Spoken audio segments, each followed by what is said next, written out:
देखा और एक छोटी सहमी हुई आवाज में बात की। जब मैंने ये सुना तो मैं सन्न रह गया। मुझे लगा कि मैं समझ गया। लिली को नहीं पता था कि अपनी बात कैसे कहे, इसलिए उसने ये तरीका अपनाया ताकि सेरेना और मैं उस पर ज्यादा ध्यान दें। पीछे मुड़कर देखें तो जब से कंपनी का काम बढ़ा है, हम वाकई इस नन्ही जान का ठीक से ख्याल नहीं रख पा रहे हैं।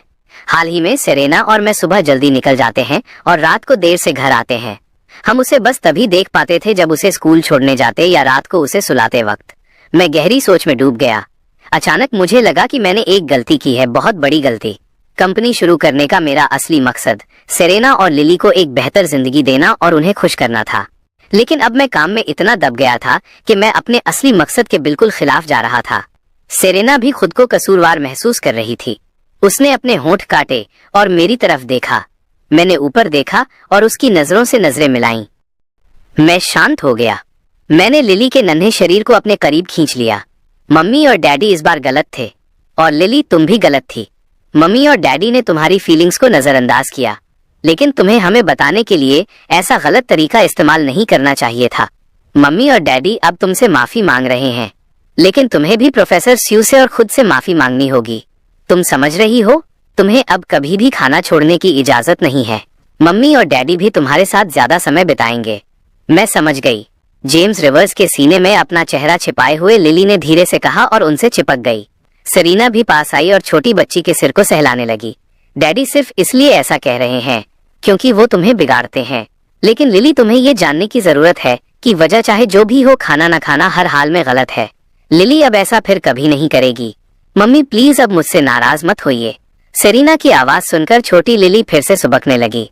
अपना छोटा सा मुंह बनाकर वो जेम्स रिवर्स की बाहों से निकली और सीधे सेरीना के गले लग गई। अपनी नन्ही जान को फिर से रोते देख जेम्स रिवर्स का दिल बुरी तरह दुखने लगा। उन्होंने जल्दी से उसकी पीठ थपथपाई। उन्होंने सेरीना की तरफ देखा और कहा, ठीक है, अब बहुत हुआ। वो अब समझ गई है।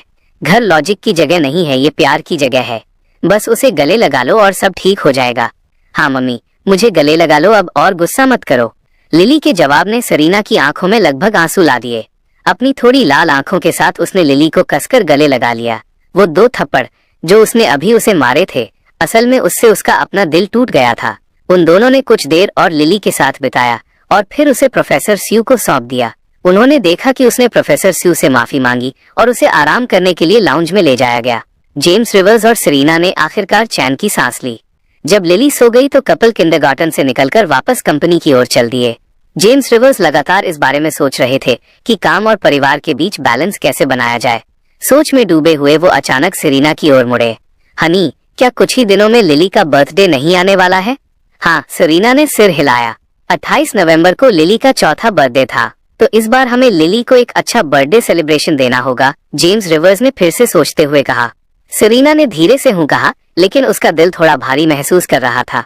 लिली 4 साल की होने वाली थी, लेकिन ये उसका पहला असली बर्थडे सेलिब्रेशन होगा। उसे उस दिन बच्ची का तीसरा बर्थडे याद आया। उसने केक का एक टुकड़ा तक नहीं खाया था। अगले 2 दिन फिर से भागदौड़ भरे रहे। हालांकि काम के अलावा जेम्स रिवर्स और सेरीना ने जानबूझकर छोटी बच्ची के साथ बिताने के लिए ज्यादा समय निकाला। भले ही जेम्स रिवर्स के पास अभी भी कोई असिस्टेंट नहीं था, जब भी लिली के स्कूल से छुट्टी का समय होता वो अपनी सारी बिजनेस मीटिंग्स को टाल देते थे। जहाँ तक लिली एंटरटेनमेंट के स्टाफ की बात है, पिछले 2 दिनों में हर किसी के चेहरे पर एक्साइटमेंट दिख रही थी। वे अलग अलग चीजों की तैयारी करते हुए लगातार सीक्रेटिव बने हुए थे।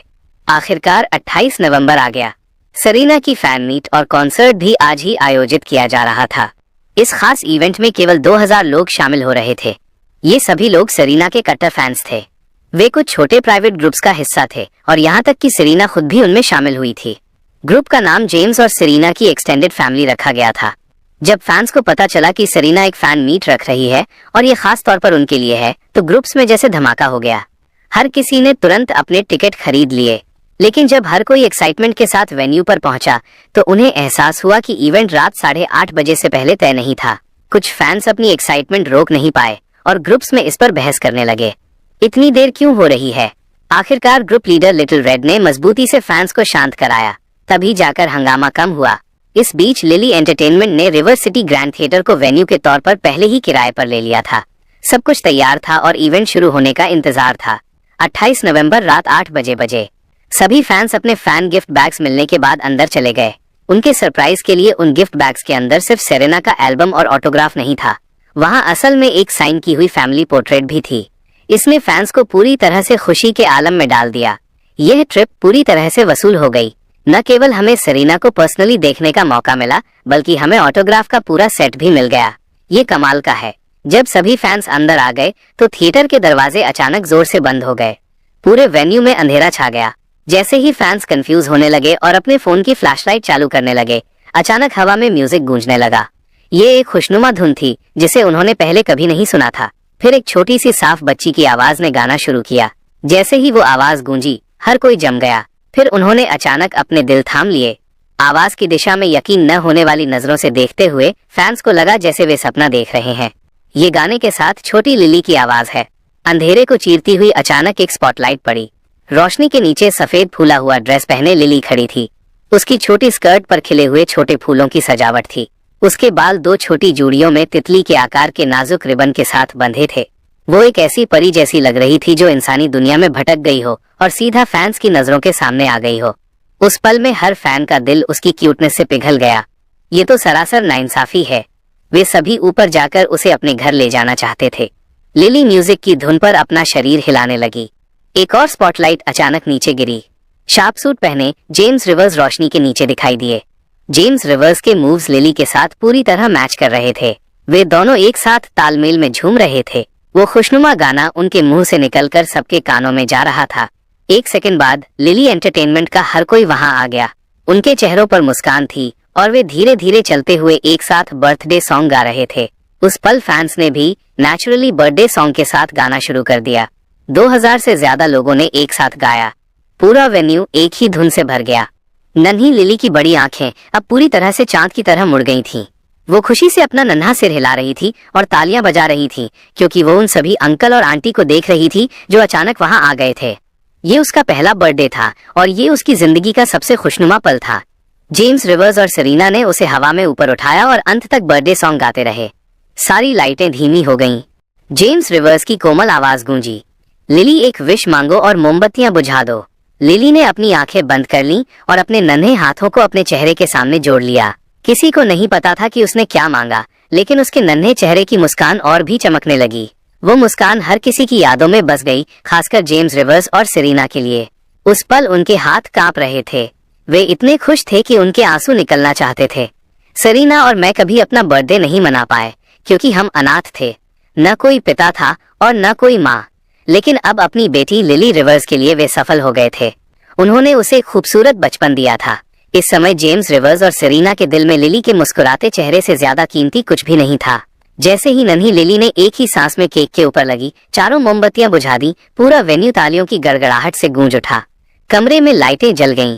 जेम्स रिवर्स और सेरेना ने लिली को अपनी बाहों में खींच लिया और उसके गालों पर एक बड़ा सा किस किया। फिर वे चिल्लाए, happy birthday lily, happy birthday नन्ही लिली। भीड़ में मौजूद फैंस भी चिल्लाने लगे। नन्ही लिली जोर से खिलखिलाकर हंसने लगी। तभी जेम्स रिवर्स चिल्लाए, चलो केक खाते हैं। उनके इतना कहते ही स्टाफ के कई सदस्य बड़े बड़े केक लेकर वेन्यू के अंदर आए। ये सब फैंस के लिए तैयार किए गए थे। फैंस के प्रति इस प्यार ने कमरे में हंसी की गूंज बनाए रखी। वहाँ म्यूजिक था, ऑटोग्राफ किए हुए गिफ्ट्स थे और खाने के लिए केक भी था। हर फैन को लगा कि ये ट्रिप बहुत ही यादगार थी। फैंस को लगा कि वे भरे हुए दिल के साथ घर वापस जा रहे हैं। लिली एंटरटेनमेंट की टीम ने उस पल लिली को वे गिफ्ट्स दिए जो उन्होंने तैयार किए थे। जैसे ही हर व्यक्ति ने अपना गिफ्ट दिया, लिली ने उन्हें प्यारे से थैंक यू के साथ जवाब दिया। इससे हर कोई बहुत खुश हो गया। वे केक एंजॉय करने के लिए एक साथ इकट्ठे हुए। गिफ्ट्स मिलने के बाद लिली जेम्स रिवर्स की बाहों से निकल गई। वो उन दूसरे बच्चों के साथ खेलने चली गई जो इवेंट में आए थे। ऑडियंस में मौजूद मॉम फैंस बच्चों पर ध्यान से नजर रख रही थीं, खासकर तब जब उन्होंने अपने बच्चों को लिली के साथ खेलते देखा। उनके चेहरे के हाव भाव बच्चों से भी ज्यादा एक्साइटेड थे। तभी लिली का ध्यान अचानक एक छोटी बच्ची की ओर गया, जिसका चेहरा भी उसी की तरह गुलाबी था। यह छोटी बच्ची दूसरे बच्चों की तरह सबके साथ नहीं खेल रही थी। इसके बजाय वो एक आदमी की टांग से चिपकी हुई थी और डरते हुए उनकी ओर देख रही थी। छोटी बच्ची की आंखें एक साथ खेल रहे बच्चों के ग्रुप पर टिकी थीं, जिनमें एक चाहत थी। जब लिली ने उधर देखा तो उनकी आंखें आपस में मिल गईं। बच्ची घबराकर अपने पिता के पीछे छिप गई और लिली की तरफ देखने की हिम्मत नहीं जुटा पाई। ये देखकर लिली ने अनजाने में अपने होंठ सिकोड़े। वो एक पल के लिए झिझकी, टेबल से केक का एक छोटा टुकड़ा उठाया और उस बच्ची की ओर चल दी। लो, ये तुम्हारे लिए है, ये बहुत मीठा है, लिली की प्यारी आवाज ने कहा। छोटी बच्ची का शरीर थोड़ा सा हिला। उसके सामने खड़े आदमी ने लिली और उसकी बड़ी गोल आंखों की तरफ नीचे देखा। वो घुटनों के बल बैठा और बच्ची के बालों को सहलाया। नेने, बड़ी बहन तुम्हें केक ऑफर कर रही है, जाओ इसे ले लो। क्या तुम उसे सबसे ज्यादा पसंद नहीं करती? नेने नाम की छोटी बच्ची ने अपनी थोड़ी पुरानी ड्रेस के किनारे को रगड़ा। उसने आखिरकार शर्माते हुए लिली की ओर देखा। दीदी, क्या सच में मुझे थोड़ा मिल सकता है? हाँ, मैं तुम्हें पसंद करती हूँ नेने, मैं नेने की दोस्त बनना चाहती हूँ, प्लीज थोड़ा केक लो। लिली ने मुस्कुराते हुए केक आगे बढ़ा दिया। कुछ ही दूर खड़े जेम्स रिवर्स, जो लिली पर नजर रखे हुए थे, उन्होंने ये सीन देखा और उस आदमी और बच्चियों को देखकर गर्मजोशी से मुस्कुराए। ये साफ था कि इस आदमी की फैमिली सिचुएशन शायद बहुत अच्छी नहीं थी। एक सोच के बाद जेम्स रिवर्स वहां चलकर आए। वो भी घुटनों के बल बैठे और लिली का सिर थपथपाया। लिली, तुम अपनी छोटी बहन को खेलने के लिए क्यों नहीं ले जाती? ओके, लिली चहकी। उसने उम्मीद भरी नजरों से नेने की तरफ देखा। लिली के चेहरे पर सच्चा भाव देखकर नेने ने आखिरकार अपने पिता के प्रोत्साहन के साथ केक लिया और लिली का हाथ पकड़ लिया। लिली का चेहरा तुरंत एक बड़ी मुस्कान से चमक उठा। नेने का हाथ पकड़कर वो उछलते कूदते दूसरे बच्चों की ओर चली गई। थैंक यू, नन्ही लिली सच में बहुत वंडरफुल है। उस पल दोनों एडल्ट्स खड़े हो गए और दोनों दूर अपनी बेटियों को देख रहे थे। वह आदमी तारीफ में सबसे पहले बोला, आप भी, मैं देख सकता हूँ कि नेने बहुत ही दयालु बच्ची है। वैसे वो कितने साल की है? वो 3 साल की है, लिली से थोड़ी छोटी। जब से उसने अपने फोन पर लिली को देखा है, वो उसे बहुत ज्यादा पसंद करती है। तब से मैंने आपका ट्विटर और टिकटॉक फॉलो करना शुरू किया और ग्रुप्स में शामिल हो गया। मैंने बस यही उम्मीद की थी कि एक दिन मैं उसे उसकी प्यारी बड़ी बहन को अपनी आंखों से दिखा सकूं। उस आदमी ने कहा जब उसने अपनी बेटी को दूर खेलते देखा, जबकि लिली ने उसका हाथ पकड़ा हुआ था। उसकी आंखें पहले ही थोड़ी लाल हो रही थीं। मैं आज यहाँ शो के बाद बच्चों को मिलवाने का एक मौका मांगने के इरादे से आया था। मुझे उम्मीद नहीं थी कि ये इस तरह होगा। उस आदमी की बातें सुनकर जेम्स रिवर्स जान गए कि ये आदमी किसी कहानी के साथ आया है और नन्ही नेने साफ तौर पर लिली को बहुत ज्यादा प्यार करती थी। एक पिता के रूप में उसने एक ऐसे सपने पर रिस्क लिया था जो शायद सच भी न होता, सिर्फ अपने बच्चे को इतनी दूर फैन मीट में लाने के लिए। ठीक है, मैंने अभी तक अपना इंट्रोडक्शन नहीं दिया है। मैं जेम्स रिवर्स हूँ। आपसे मिलकर खुशी हुई। मैं फीलिक्स शॉ हूँ। फीलिक्स शॉ, आसमान और जमीन के बीच घूमने वाली एक आजाद रूह की तरह। ये बहुत अच्छा नाम है। मुझे लगता है कि आप मुझसे बड़े हैं, इसलिए मैं आपको बड़े भाई फीलिक्स कहूंगा। अगर आप बुरा ना माने तो क्या मैं पूछ सकता हूँ कि आप क्या काम करते हैं? मैं इस साल 30 का हूँ, तो मैं वाकई आपसे बड़ा हूँ।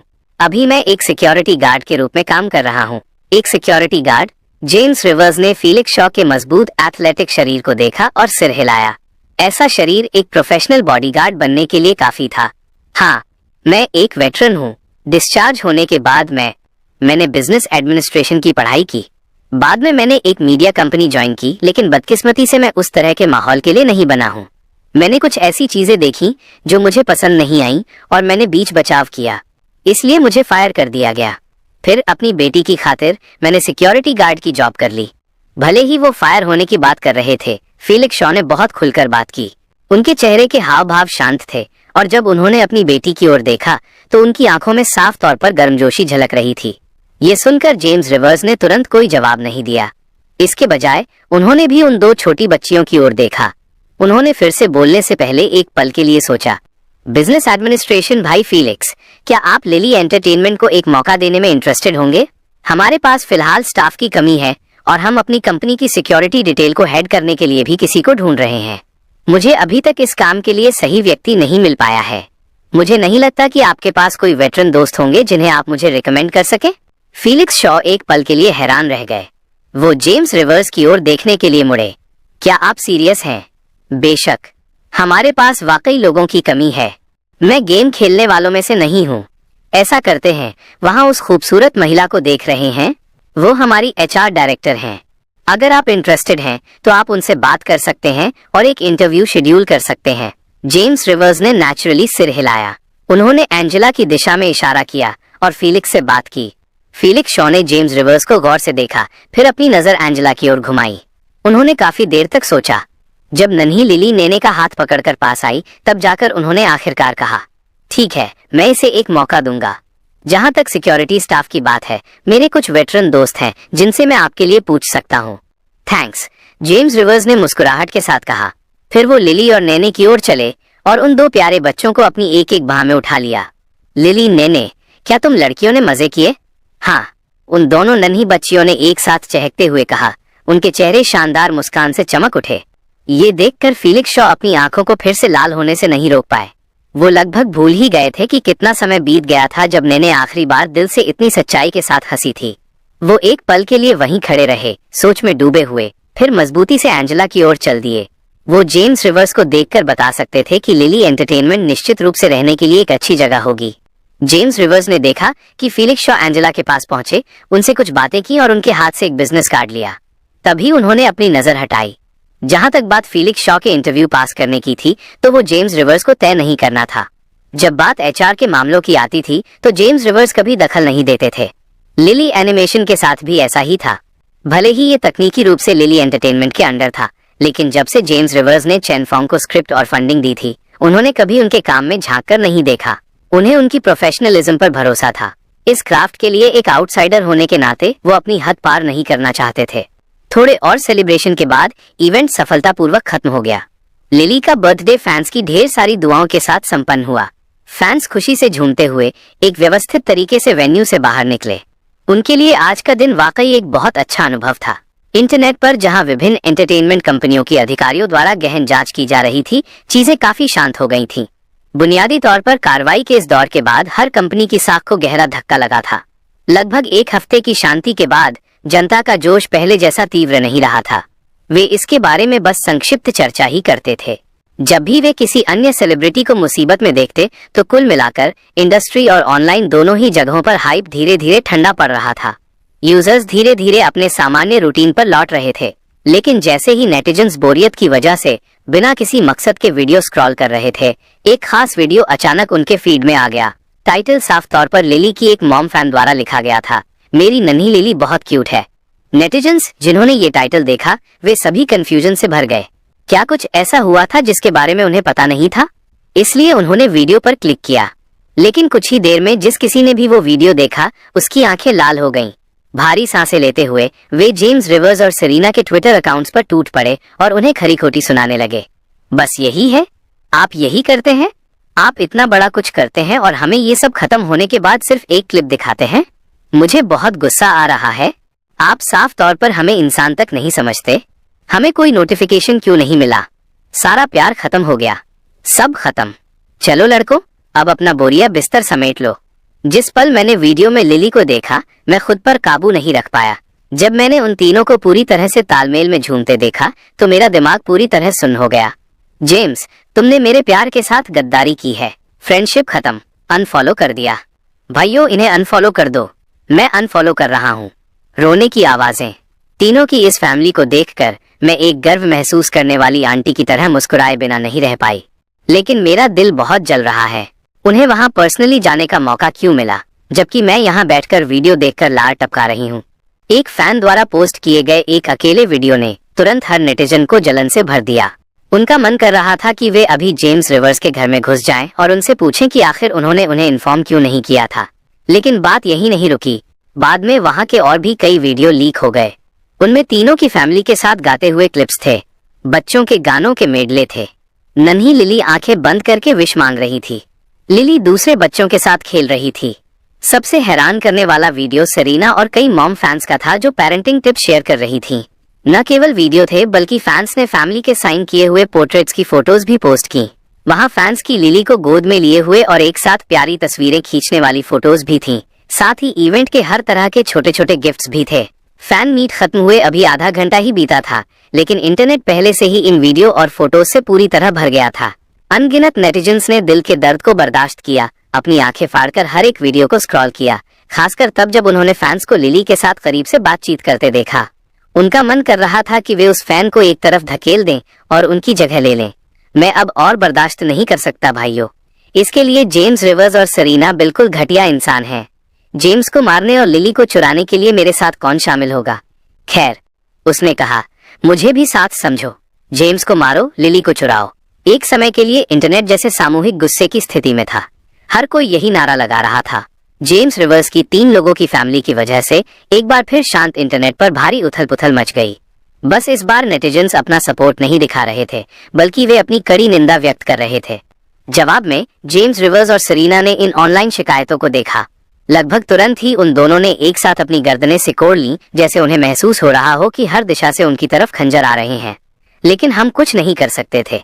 हमारे पास तैयारी के लिए केवल 2 दिन थे। वेन्यू के लिए 2000 लोग आखिरी लिमिट थी। इससे ज्यादा होते तो ये एक डिजास्टर हो सकता था। बेशक मुझे पहले अपने कोर फैन बेस को प्राथमिकता देनी थी। आखिरकार दबाव में आकर जेम्स रिवर्स और सेरेना ट्विटर पर पोस्ट करने के लिए मजबूर हो गए। भाइयों, हम गलत थे। कृपया थोड़ी दया दिखाएं और हमें इस एक बार माफ कर दें। हम इस बार वाकई पूरी तरह तैयार नहीं थे। अगली बार पक्का। जैसे ही ये ट्वीट बाहर आया, अनगिनत यूजर्स ने इसे ट्रेंडिंग लिस्ट में सबसे ऊपर पहुंचा दिया। मेन स्टार्स को बोलते हुए और अपनी गलती मानने वाला अच्छा एटीट्यूड दिखाते देख नेटिजन्स और भी ज्यादा हावी हो गए। अगली बार के बारे में और साफ साफ बताओ। अगली बार कब है? कौन सा साल, महीना और दिन? कौन सा घंटा, मिनट और सेकंड? यहाँ आओ और हमें साफ बताओ। मैं और कुछ नहीं कहूंगा। बस हमारे देखने के लिए पहले पूरा वीडियो रिलीज कर दो। तुम अगली बार की बात कर रहे हो? मैं तुम्हें बता रहा हूँ, तुम तो गए काम से। क्या कल द वॉइस ऑफ अमेरिका के सेट पर कोई भाई जा रहा है? उन दोनों को मेरे लिए पकड़ लो और उनसे सच उगलवाओ कि अगली बार आखिर कब है। इंटरनेट पर एक्साइटमेंट की एक और लहर दौड़ गई। हर यूजर जानना चाहता था कि ये अगली बार कब होगा। स्वाभाविक रूप से इतनी बड़ी हलचल को दूसरी एंटरटेनमेंट कंपनियों ने भी देखा। हालांकि उनके दिल सिर्फ कड़वाहट से भरे थे। उनकी अपनी कंपनियां अभी अभी एक बड़ी कार्रवाई क्रैकडाउन से गुजरी थीं। लेकिन लिली एंटरटेनमेंट में ऐसा लग रहा था जैसे वे नया साल मना रहे हों। कई छोटी और मध्यम स्तर की एंटरटेनमेंट कंपनियों के प्रमुख उस समय गंभीरता से सोचने लगे, क्या उन्हें खुद को लिली एंटरटेनमेंट के साथ जोड़ लेना चाहिए? आखिरकार मौजूदा स्थिति को देखते हुए जेम्स रिवर्स का टैलेंट बिल्कुल असीमित था। एक साधारण फैन मीट को उन्होंने कुछ असाधारण में बदल दिया था। और वे सभी बच्चों के गाने जो वहां सुनाई दिए वे ओरिजिनल नए गाने थे। एक ऐसा व्यक्ति जो अपनी बेटी का बर्थडे मनाने के लिए इतने सारे नए गाने पेश कर सकता है, भला कौन ये कहने की हिम्मत करेगा कि जेम्स रिवर्स का टैलेंट खत्म हो गया है? अगर आप उन्हें हरा नहीं सकते तो उनके साथ जुड़ जाओ। कई छोटी और मध्यम कंपनियों के प्रमुखों को उसी पल ये बात समझ आ गई। Skyline entertainment tower. लुगा ये भूल गया था कि वो कितनी बार खाली जगह में टकटकी लगाए देखता रहा है। वो जानता था कि ग्रैंड सेंचुरी एंटरटेनमेंट को लगे पिछले झटके के बाद कंपनी के भीतर पहले से ही असहमति की आवाजें उठने लगी थीं। भले ही तियानशिंशी अभी भी टिके हुए थे, लेकिन वो शायद ज्यादा समय तक नहीं टिक पाएंगे। वे छोटी और मध्यम एंटरटेनमेंट कंपनियां तो शुरू से ही बस अवसरवादी लोगों का एक झुंड थीं। इतने भारी झटके के बाद वे शायद अब से सिर्फ दिखावे के लिए ही साथ देंगे। जेम्स रिवर्स द्वारा आयोजित इस बर्थडे पार्टी ने लुगा को भी उस इंसान को करीब से समझने का मौका दिया। उसका टैलेंट असीमित था और जिस तरह का हुनर उसने दिखाया वो वाकई दम घोंट देने वाला था। हमें इसे जल्दी खत्म करना होगा। कंपटीशन के अगले राउंड के लिए चेयरमैन टीएन से संपर्क करने में मेरी मदद करें और हमारे तीनों इक्को एसेस को स्टेज पर उतार दें। लुगाओ ने बिना किसी भाव के अपने सेक्रेटरी से बात की, जबकि वो बहुत सी चीजों के बारे में सोच रहा था। अगर वे ये राउंड भी हार गए तो वे बिग 3 में से एक होने का अपना खिताब कैसे बरकरार रख पाएंगे? अगले दिन फैन मीट का हाइप अभी भी कम नहीं हुआ था, लेकिन एक और टॉपिक तेजी से चार्ट्स पर चढ़ रहा था। वो था आज रात का द वॉइस ऑफ अमेरिका का एपिसोड। पिछले कंपटीशन के बाद हर कोई इसके लिए बेसब्री से इंतजार कर रहा था। आखिर वे जानते थे कि हर एपिसोड में जेम्स रिवर्स अलग अलग नए गाने ला सकते थे और वे भी बेहद शानदार किस्म के। जब से जेम्स रिवर्स आए थे उनकी प्लेलिस्ट में कभी भी बेहतरीन म्यूजिक की कमी नहीं रही थी। पिछले कुछ दिनों में ऑनलाइन मीडिया आउटलेट्स ने यहाँ तक दावा किया था कि जेम्स रिवर्स म्यूजिक इंडस्ट्री के लिए एक नया युग बनाने के लिए स्वर्ग से भेजे गए इंसान हैं। नेटिजन्स भी इससे पूरी तरह सहमत थे। उन्हें लगा कि ये वाकई एक हीरो द्वारा समय बदलने जैसा मामला था। ये कहना कि टैलेंट ने कैपिटल पूंजी को हरा दिया है, उससे ज्यादा सटीक ये कहना था कि अब कैपिटल टैलेंट को और नहीं दबा सकती थी। जेम्स रिवर्स ने अकेले ही अपने टैलेंट से पूरी म्यूजिक इंडस्ट्री को उल्टा पुल्टा कर दिया था। अगर वो इस बार स्काईलाइन एंटरटेनमेंट को सफलतापूर्वक हरा देते तो जेम्स रिवर्स इतिहास के पहले ऐसे व्यक्ति बन जाते जिसने अकेले ही एक विशाल ग्रुप को हिलाकर रख दिया। रिवर सिटी में लिली एंटरटेनमेंट के ऑफिस में जेम्स रिवर्स और सेरेना अभी पहुंचे ही थे कि एंजेला वहां आई। मिस्टर रिवर्स, फीलिक्स शॉ ने अपना इंटरव्यू पास कर लिया है। हालांकि उनकी स्पेसिफिक पोजीशन अभी भी चर्चा का विषय है। मुझे लगता है कि फिलहाल 2 रोल उन पर बिल्कुल फिट बैठते हैं। एक है सिक्योरिटी डिपार्टमेंट के डायरेक्टर के रूप में, दूसरा ये कि वो इस फील्ड में कई लोगों को जानते हैं, इसलिए सेटअप तैयार करने में उनका लीड करना अच्छा रहेगा। दूसरा रोल आपके पर्सनल असिस्टेंट का है। उनके पिछले वर्क एक्सपीरियंस के आधार पर उन्होंने मैनेजमेंट क्षमता में भी काफी अच्छा प्रदर्शन किया है। साथ ही उनका प्रोफेशनल बैकग्राउंड बहुत मजबूत है। एंजेला ने ये कहते हुए फीलिक्स शॉ की इंटरव्यू फाइल जेम्स रिवर्स को सौंप दी। जेम्स ने फोल्डर लिया और उसे ध्यान से पढ़ना शुरू किया। फिर उन्होंने अचानक ऊपर देखा और पूछा, क्या आप जानती हैं कि उन्हें उनकी पिछली कंपनी ने क्यों निकाला था? एंजेला ने सिर हिलाया। मैंने उस बारे में पूछा था। ऐसा इसलिए है क्योंकि वो अपने कुछ बॉस के गलत लेन देन, अंडर द टेबल डीलिंग्स को बर्दाश्त नहीं कर सके। मुख्य रूप से वो बॉस को नए लोगों को परेशान करते हुए नहीं देख सकते थे, इसलिए उन्हें निकाल दिया गया। उस तरह की पर्सनालिटी निश्चित रूप से कॉर्पोरेट पॉलिटिक्स के लिए नहीं बनी है। मैं समझ गया। अच्छा है, कम से कम उनके वैल्यूज सही हैं और उनका कैरेक्टर मजबूत है, जेम्स ने पन्ने पलटते हुए कहा। सब कुछ पढ़ने के बाद उन्होंने फिर से ऊपर देखा। क्या आप उनकी फैमिली सिचुएशन के बारे में कुछ जानती हैं? मैंने उस बारे में नहीं पूछा। हालांकि उन्होंने सुबह 9 बजे के बाद काम शुरू करने का रिक्वेस्ट किया है। वो रात में जितनी जरूरत हो उतनी देर रुकने के लिए तैयार हैं, लेकिन उन्हें हर दिन शाम 4:30 से 6:30 बजे के बीच घर जाना होता है। बेशक उन्होंने कहा कि वो इसके लिए अपनी सैलरी में कटौती करवाने को तैयार हैं, लेकिन वो खास टाइम ब्लॉक नॉन नेगोशिएबल है। जेम्स ने सिर हिलाया और एक पल के लिए सोच में डूब गए। फिर उन्होंने हाथ बढ़ाकर फाइल वापस एंजेला को थमा दी। उन्हें स्टैंडर्ड सैलरी ही देना। हम उनके शेड्यूल के हिसाब से तालमेल बिठा लेंगे। उनसे पूछना कि क्या वो मेरे असिस्टेंट बनने के लिए तैयार हैं। अगर नहीं तो सिक्योरिटी डायरेक्टर की पोजीशन भी ठीक है। देखना वो क्या सोचते हैं। एंजेला ने फोल्डर लिया। उसकी भवें थोड़ी सिकुड़ गईं, लेकिन उसने कुछ कहा नहीं। उसने बस अपनी सहमति दी और ऑफिस से बाहर निकल गई। सेरीना ने भी थोड़ा कंफ्यूज होकर देखा। उसने उत्सुकता से पूछा, क्या इस आदमी में कुछ खास है? ऐसा लग रहा है जैसे आप उसे बहुत ज्यादा इंपॉर्टेंस दे रहे हैं। मुझे भी नहीं पता, बस कल मैंने उसकी बेटी को देखा था और उनके एटीट्यूड को देखते हुए मुझे बस एक बुरा एहसास हो रहा है। उम्मीद है कि मैं सिर्फ ज्यादा सोच रहा हूँ। जब हम उन्हें बेहतर तरीके से जान लेंगे तब हमें पता चल जाएगा। जेम्स रिवर्स ने अपना सिर हिलाया। उनके चेहरे पर थोड़ी गंभीरता थी। उन्हें कल से ही हल्का सा एहसास हो रहा था कि कुछ तो गड़बड़ है। जो बात उन्हें गलत लग रही थी वो फीलिक्स शॉ के शब्द थे। उन्होंने कहा था कि वो उम्मीद करते हैं कि एक दिन वो नेने को उसकी पसंद की बड़ी बहन को अपनी आंखों से दिखा सकें, और सिर्फ इसी एक वजह से वो यहाँ पहुँचने के लिए हजारों मील का सफर तय करके आए थे। जब उन्हें ये भी यकीन नहीं था कि उन हालातों में वो लिली को देख भी पाएंगे या नहीं, तो ये थोड़ा असामान्य था। आखिर ऐसी कौन सी समस्या होगी जिसने उन्हें इतना मजबूर कर दिया? जेम्स रिवर्स नहीं जानते थे। उनकी फीलिक्स शॉ से कल ही मुलाकात हुई थी, इसलिए उनकी बातचीत इतनी आगे नहीं बढ़ी थी। समय बीतता गया और जल्द ही रात के 8 बजे बज गए। द वॉइस ऑफ अमेरिका का चौथा एपिसोड आ गया था। वो मुख्य इवेंट जिसका हर कोई रात की शुरुआत के लिए इंतजार कर रहा था, आखिरकार शुरू हो गया। स्काईलाइन एंटरटेनमेंट ने एक ए-लिस्ट सिंगर को भेजा जिसने एक ओरिजिनल लव सॉन्ग परफॉर्म किया। गाने ने नेटिजन्स को तारीफ में सिर हिलाने पर मजबूर कर दिया। उनकी क्वालिटी में निश्चित रूप से सुधार हुआ है। स्काईलाइन एंटरटेनमेंट आखिरकार अपना खेल बेहतर कर रहा है, लेकिन भले ही क्वालिटी पुरानी म्यूजिक इंडस्ट्री के टॉप टियर लेवल तक पहुंच गई थी, दुर्भाग्य से ऑडियंस अभी भी जेम्स रिवर्स के गानों के लिए ज्यादा एक्साइटेड थी। वो कहावत कैसी थी, तुम अच्छे हो लेकिन जेम्स रिवर्स बेहतर हैं, तुलना ही खुशी की चोर है। दूसरों का लेवल। इस सीजन के सॉन्ग राइटर्स ने जैसे अपनी लिमिट छू ली है। अगर आप सभी सॉन्ग राइटर्स को रैंक करें तो जेम्स रिवर्स अपनी ही एक अलग लीग में होंगे। जेम्स रिवर्स के सामने हर दूसरे सॉन्ग राइटर को पीछे हटना पड़ा। आखिरकार अब लिली एंटरटेनमेंट की बारी थी। नेटिजन्स ये देखकर हैरान थे कि लिली एंटरटेनमेंट ने एक बार फिर नए चेहरों रुकीज को भेजा था, और वो भी एक और जोड़ी। फन शाओशा और यीशु हां की जोड़ी ने पहले ही उन्हें एक बड़ा सरप्राइज दिया था। उन्हें इतनी जल्दी दूसरे की उम्मीद नहीं थी। इसके अलावा ये जोड़ी असल में वही लोक गायकों फोक सिंगर्स की जोड़ी थी जो पहले ऑनलाइन वायरल हुई थी। वोंग शिनी और वुइलिंग, वही जाने पहचाने बार स्टूल, वही सफेद टी शर्ट और जीन्स, वही गिटार और वही लड़कियां। यह साफ था कि वे फोक म्यूजिक परफॉर्म करने का प्लान बना रही थीं। ऑडियंस खुद को इसे सुनने के लिए उत्सुक होने से नहीं रोक सकी। पास्ट में उन्होंने जो भी फोक गाने सुने थे उनमें से कोई भी वाकई में मेनस्ट्रीम नहीं बन पाया था। वे सोच रहे थे कि क्या यह गाना उन्हें एक अलग तरह का एहसास दे पाएगा। म्यूजिक शुरू हुआ। विशाल स्क्रीन पर गाने का टाइटल आया। वुइलिंग ने धीरे से अपने गिटार के तार छेड़े और वोंग शिनी ने मुस्कुराते हुए अपनी बॉडी को वुइलिंग की ओर झुकाया।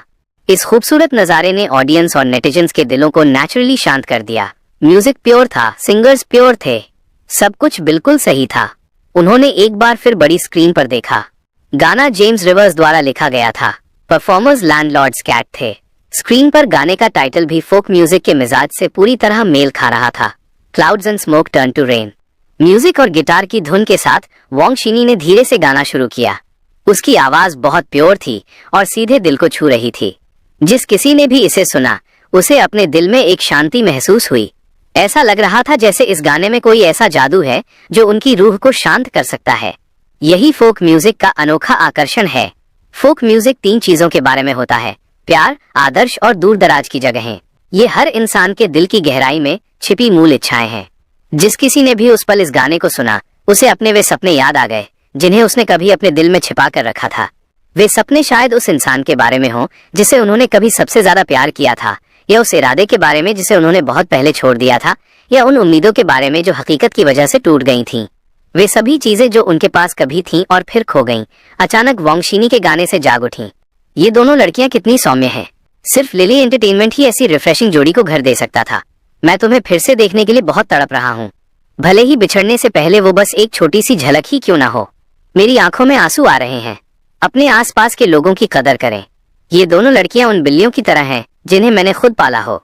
मैं लैंडलॉर्ड मकान मालिक हूँ और मैं इन्हें घर ले जा रहा हूँ। मेरा बेचैन दिल अचानक शांत हो गया। आंसू बस अपने आप गिरने लगे। लेकिन मैं उसे अब कभी नहीं देख पाऊंगा। हर चीज का अंत होता है सिवाय किसी की याद आने के। गाने clouds and smoke turn to rain ने नेटिजन्स को एक बार फिर सामूहिक रूप से उदासी, मेलनकॉली की स्थिति में डाल दिया। इस समय हर कोई उस इंसान के बारे में सोच रहा था जिसे वे फिर से देखना चाहते थे, लेकिन जानते थे कि वे अब कभी नहीं मिल पाएंगे। ऑडियंस बड़े ध्यान से गाना सुन रही थी और उस इंसान को याद कर रही थी जिसे उन्होंने इतने समय से अपने दिल में कैद कर रखा था। चाहे वो परिवार हो, दोस्ती हो या प्यार, हमेशा कोई न कोई एक ऐसा इंसान होता है जिसे आप अपनी रूह की गहराई से फिर से देखना चाहते हैं, भले ही वो मुलाकात सिर्फ एक पल के लिए ही क्यों न हो। यहाँ तक कि स्काईलाइन एंटरटेनमेंट के अंदर भी कंपटीशन देख रहे लुगाओं ने अपनी आंखें बंद कर लीं। आखिर ऐसा कौन था जिसका कोई ऐसा अपना न हो जिसे वो देखना चाहता था पर देख नहीं सकता था। भले ही जेम्स रिवर्स उनका राइवल था, पर लुगा को ये मानना पड़ा कि ये आदमी वाकई इंसानी दिल को समझता है। वो बस बहुत ज्यादा टैलेंटेड था। कम से कम सॉन्ग राइटिंग के मामले में तो जेम्स रिवर्स एक ऐसे मॉन्स्टर की तरह था जिसकी कोई कमजोरी ही नहीं थी। स्काईलाइन के कुछ बोर्ड मेंबर्स हताशा में आहें भरने लगे। वे अब पूरी तरह से खो चुके थे। वे भला मुकाबला कैसे करते? वे इस चीज से बिल्कुल नहीं लड़ सकते थे। वे उनके लेवल के थे ही नहीं। उन्हें तो बस जमीन पर पटक कर कुचला जा रहा था। उन्होंने लुगाओं की तरफ देखा जिनकी आंखें अभी भी बंद थीं। कोई नहीं जानता था कि कंपनी का हेड इस वक्त क्या सोच रहा है। स्टेज पर सिर्फ हल्का मेकअप किए हुए वोंग शिंग यी ने माइक्रोफोन पकड़ा हुआ था। वो बगल में रहने वाली किसी लड़की, गर्ल नेक्स्ट डोर की तरह लग रही थी, जिससे एक अजीब सा अपनापन महसूस हो रहा था। वो उसी जाने पहचाने हाई स्टूल पर बैठी थी और ऑडियंस की तरफ देखते हुए शांति से गा रही थी। वू पाइलिंग ने गिटार के तारों को तेजी से छेड़ा। गाना धीरे धीरे अपने अंत की ओर बढ़ा और उन दोनों लड़कियों की आंखें और भी चमकने लगीं और इमोशनल हो गईं। उन्हें आखिरकार वो जगह मिल गई थी जहां से वे ताल्लुक रखती थीं। लिली एंटरटेनमेंट एक शानदार और बड़ा परिवार था। गाना रुक गया। वोंग शिनी ने माइक उठाया और वू पाइलिंग ने अपना गिटार। उन दोनों ने वेन्यू में मौजूद शांत ऑडियंस के सामने सिर झुकाया। फिर वे मुस्कुराते हुए मुड़ी और अपनी टीम की तरफ चल दी जब तक कि सिर्फ उनकी पीठ दिखाई देना बंद नहीं हो गई। ऑडियंस आखिरकार गाने के माहौल से बाहर आई। तालियों की गड़गड़ाहट और चीखें गूंज उठीं। ये लड़कियां छिपे हुए खजाने की तरह हैं। वाकई एक सपना। मुझे पता था फोक म्यूजिक गाने वाली लड़कियां हमेशा इतनी प्योर और खूबसूरत होती हैं। ऐसा नहीं है कि फोक म्यूजिक खत्म हो गया है। बात बस ये है कि अच्छी चीजें अभी सामने आई हैं। ऑनलाइन किसी ने ये कमेंट किया और अनगिनत लोग इस बात से सहमत हुए कि फोक म्यूजिक मरा नहीं था। बस बात ये थी कि अब कोई इसे दिल से नहीं लिख रहा था। अब यह गाना आखिरकार आ गया था। जल्द ही मैच के रिजल्ट्स जारी कर दिए गए। स्काईलाइन एंटरटेनमेंट के बोर्ड मेंबर्स ने ऑनलाइन वोट काउंट को देखा। उनमें से किसी ने भी कोई खास रिएक्शन नहीं दिया। जब हारना एक आदत बन जाती है तो उसे स्वीकार करना आसान हो जाता है। उनकी मौजूदा स्थिति में अगर स्काईलाइन एंटरटेनमेंट वाकई जीत जाता तो उन्हें सच में हैरानी होती। चेयरमैन लू, क्या कंपटीशन जारी रखने का कोई मतलब है? बोर्ड मेंबर्स में से एक ने लुगाओं की तरफ देखा जो अभी भी बंद आंखों के साथ गहरी सोच में डूबे थे और आखिरकार खुद को पूछने से नहीं रोक सका। तभी लुगाओं ने अपनी आंखें खोली और वहां मौजूद बोर्ड मेंबर्स की तरफ देखा। वो अब गुस्से में नहीं थे। उन्होंने तब बस एक कदम की चूक कर दी थी। यहाँ तक पहुंचना भी स्काईलाइन एंटरटेनमेंट की अपनी गलती थी। हम कंपटीशन क्यों नहीं करेंगे? कम से कम हमें थोड़ी गरिमा के साथ मरना चाहिए। क्या किंग शिहुआ ग्रैंड सेंचुरी एंटरटेनमेंट से अभी तक स्टेज पर नहीं आए? खैर, उनकी परफॉर्मेंस के बाद देखते हैं। जहां तक उसके बाद के मैचों की बात है, मेरे पास अपनी खुद की प्लानिंग है, लुगाओं ने शांति से कहा। टेबल के चारों ओर बैठे बोर्ड मेंबर्स ने एक दूसरे की ओर देखा, इस बात को किनारे रखते हुए कि मुए पहले ही फेल हो चुका था। चिहुआहुआ भी निश्चित रूप से एक खतरनाक स्थिति में था। अगर किंग चिहुआहुआ एक मैच जीत भी जाता तो उससे क्या फर्क पड़ता। जब तक जेम्स रिवर्स का टैलेंट बना हुआ है, फाइनल पॉइंट्स तो आखिरकार लिली एंटरटेनमेंट के ही होंगे। कोई भी बाहर वाला इसे देख सकता था। लिली एंटरटेनमेंट ने बुनियादी तौर पर नई बिग 3 में अपनी जगह पक्की कर ली थी। बाकी सब तो बस समय की बात थी। लेकिन चूंकि लुगाओ ने अपना फैसला ले लिया था, बोर्ड मेंबर्स ने आगे कुछ नहीं पूछा। आखिरकार उसने ही इस कंपनी को जमीन से उठाकर खड़ा किया था। किसी को उसकी काबिलियत पर शक नहीं था। वेन्यू के बाकी 2 स्टेजों पर ग्रैंड सेंचुरी एंटरटेनमेंट का स्कोर 4 तक पहुंच गया था। इसके अलावा बाकी पॉइंट्स अन्य एंटरटेनमेंट कंपनियों के पास थे। कुल मिलाकर ग्रैंड सेंचुरी एंटरटेनमेंट अभी भी मजबूत स्थिति में थी। इस बीच ओशन ब्लू एंटरटेनमेंट का स्कोर 6 तक पहुंच गया था। वे भी अपने ज्यादातर मैच जीत रहे थे और ग्रैंड सेंचुरी से भी बेहतर परफॉर्म कर रहे थे। मौजूदा स्थिति बिल्कुल साफ थी। अगर कुछ अनपेक्षित नहीं हुआ तो स्काईलाइन एंटरटेनमेंट को बाहर कर दिया जाएगा। नई big 3 ocean blue entertainment, grand century entertainment और लिली एंटरटेनमेंट होंगी। कंपटीशन वापस उस स्टेज पर आया जिस पर लिली एंटरटेनमेंट का कब्जा था। इस बार एक जाना पहचाना चेहरा स्टेज पर आया। ग्रैंड सेंचुरी एंटरटेनमेंट से शिया फेब्रुअरी। ये वही कंटेस्टेंट था जिसे न्यू सॉन्ग फेस्टिवल के दौरान सरीना ने बुरी तरह हराया था। वो एक ऐसा कंटेस्टेंट था जिसे जजों से केवल एक दया वाला वोट मिला था। अब वो एक बार फिर इस स्टेज पर खड़ा था। भले ही उसे यकीन नहीं था कि उसका अपोनेंट सरीना है, लेकिन वो एक बात पक्के तौर पर जानता था, इस राउंड में भी जेम्स रिवर्स द्वारा लिखा गया गाना ही होगा। शियाओ फेबी को ऐसा लग रहा था जैसे वो कोई सपना देख रहा हो। उसे याद था जब वो मियोवा एनी और सेरीना एक ही लेवल पर मुकाबला कर सकते थे। लेकिन कितना समय बीता था कि वे दोनों पहले ही ऐसे सितारे बन चुके थे जो उसकी पहुंच से बाहर थे। चाहे वो शोहरत हो, पॉपुलैरिटी हो या उनके गाए हुए गाने, वो किसी भी चीज में उनसे मुकाबला नहीं कर सकता था। और इस सब के लिए जिम्मेदार वो एक इंसान था। असल में शियाओ फेबाई और माओ अन्यून के हमेशा से अच्छे रिश्ते रहे थे। वो उसे इस तरह सफल होते देख खुश था, लेकिन फिर भी उसे एक गहरा अफसोस महसूस हो रहा था। आखिरकार वो अभी भी आने वाले समय के लिए ग्रैंड सेंचुरी एंटरटेनमेंट के दलदल में फंसा हुआ था। म्यूजिक बजने लगा। शाह फेबी ने जल्दी से अपनी मानसिकता बदली। चाहे कुछ भी हो, म्यूजिक के लिए उसका प्यार नहीं बदला था। म्यूजिक की दुनिया में उसे अपना बेस्ट देना था। जब गाना खत्म हुआ तो वेन्यू में मौजूद फैंस ने उसे तालियों के साथ गर्मजोशी दी। कंपटीशन का ये राउंड कोई मजाक नहीं था। सिंगर्स सभी टॉप टियर के थे। ऑडियंस ने वाकई इसकी सराहना की। शियाई ने सराहना में सिर झुकाया, एक लंबी सांस ली और धीरे धीरे स्टेज से नीचे उतर गया। जैसे ही वो बैकस्टेज के एंट्रेंस पर पहुंचा, सामने से आते व्यक्ति को देखकर वो वहीं जम गया, जबकि वो अभी रिलैक्स होना शुरू ही हुआ था। उसके चेहरे पर एक बेबस और कड़वी मुस्कान आ गई। प्रोफेसर, आप यहाँ कैसे? मुझ जैसे इंसान के लिए ये कुछ ज्यादा ही सम्मान है। वह व्यक्ति कोई और नहीं बल्कि शू शाओचुन थे। उन्होंने एक जोरदार ठहाका लगाया और शियाओ फेबी के कंधे को थपथपाया। मैं कुछ नहीं कर सकता, ये मिस्टर रिवर्स का ऑर्डर था, पर ऐसा इसलिए भी है क्योंकि तुमने वाकई बहुत अच्छा गाया। ये तो रूह को कुचल देने जैसा है। शियाओ फेबी ने अपना सिर हिलाया। उसकी मुस्कान और भी कड़वी हो गई।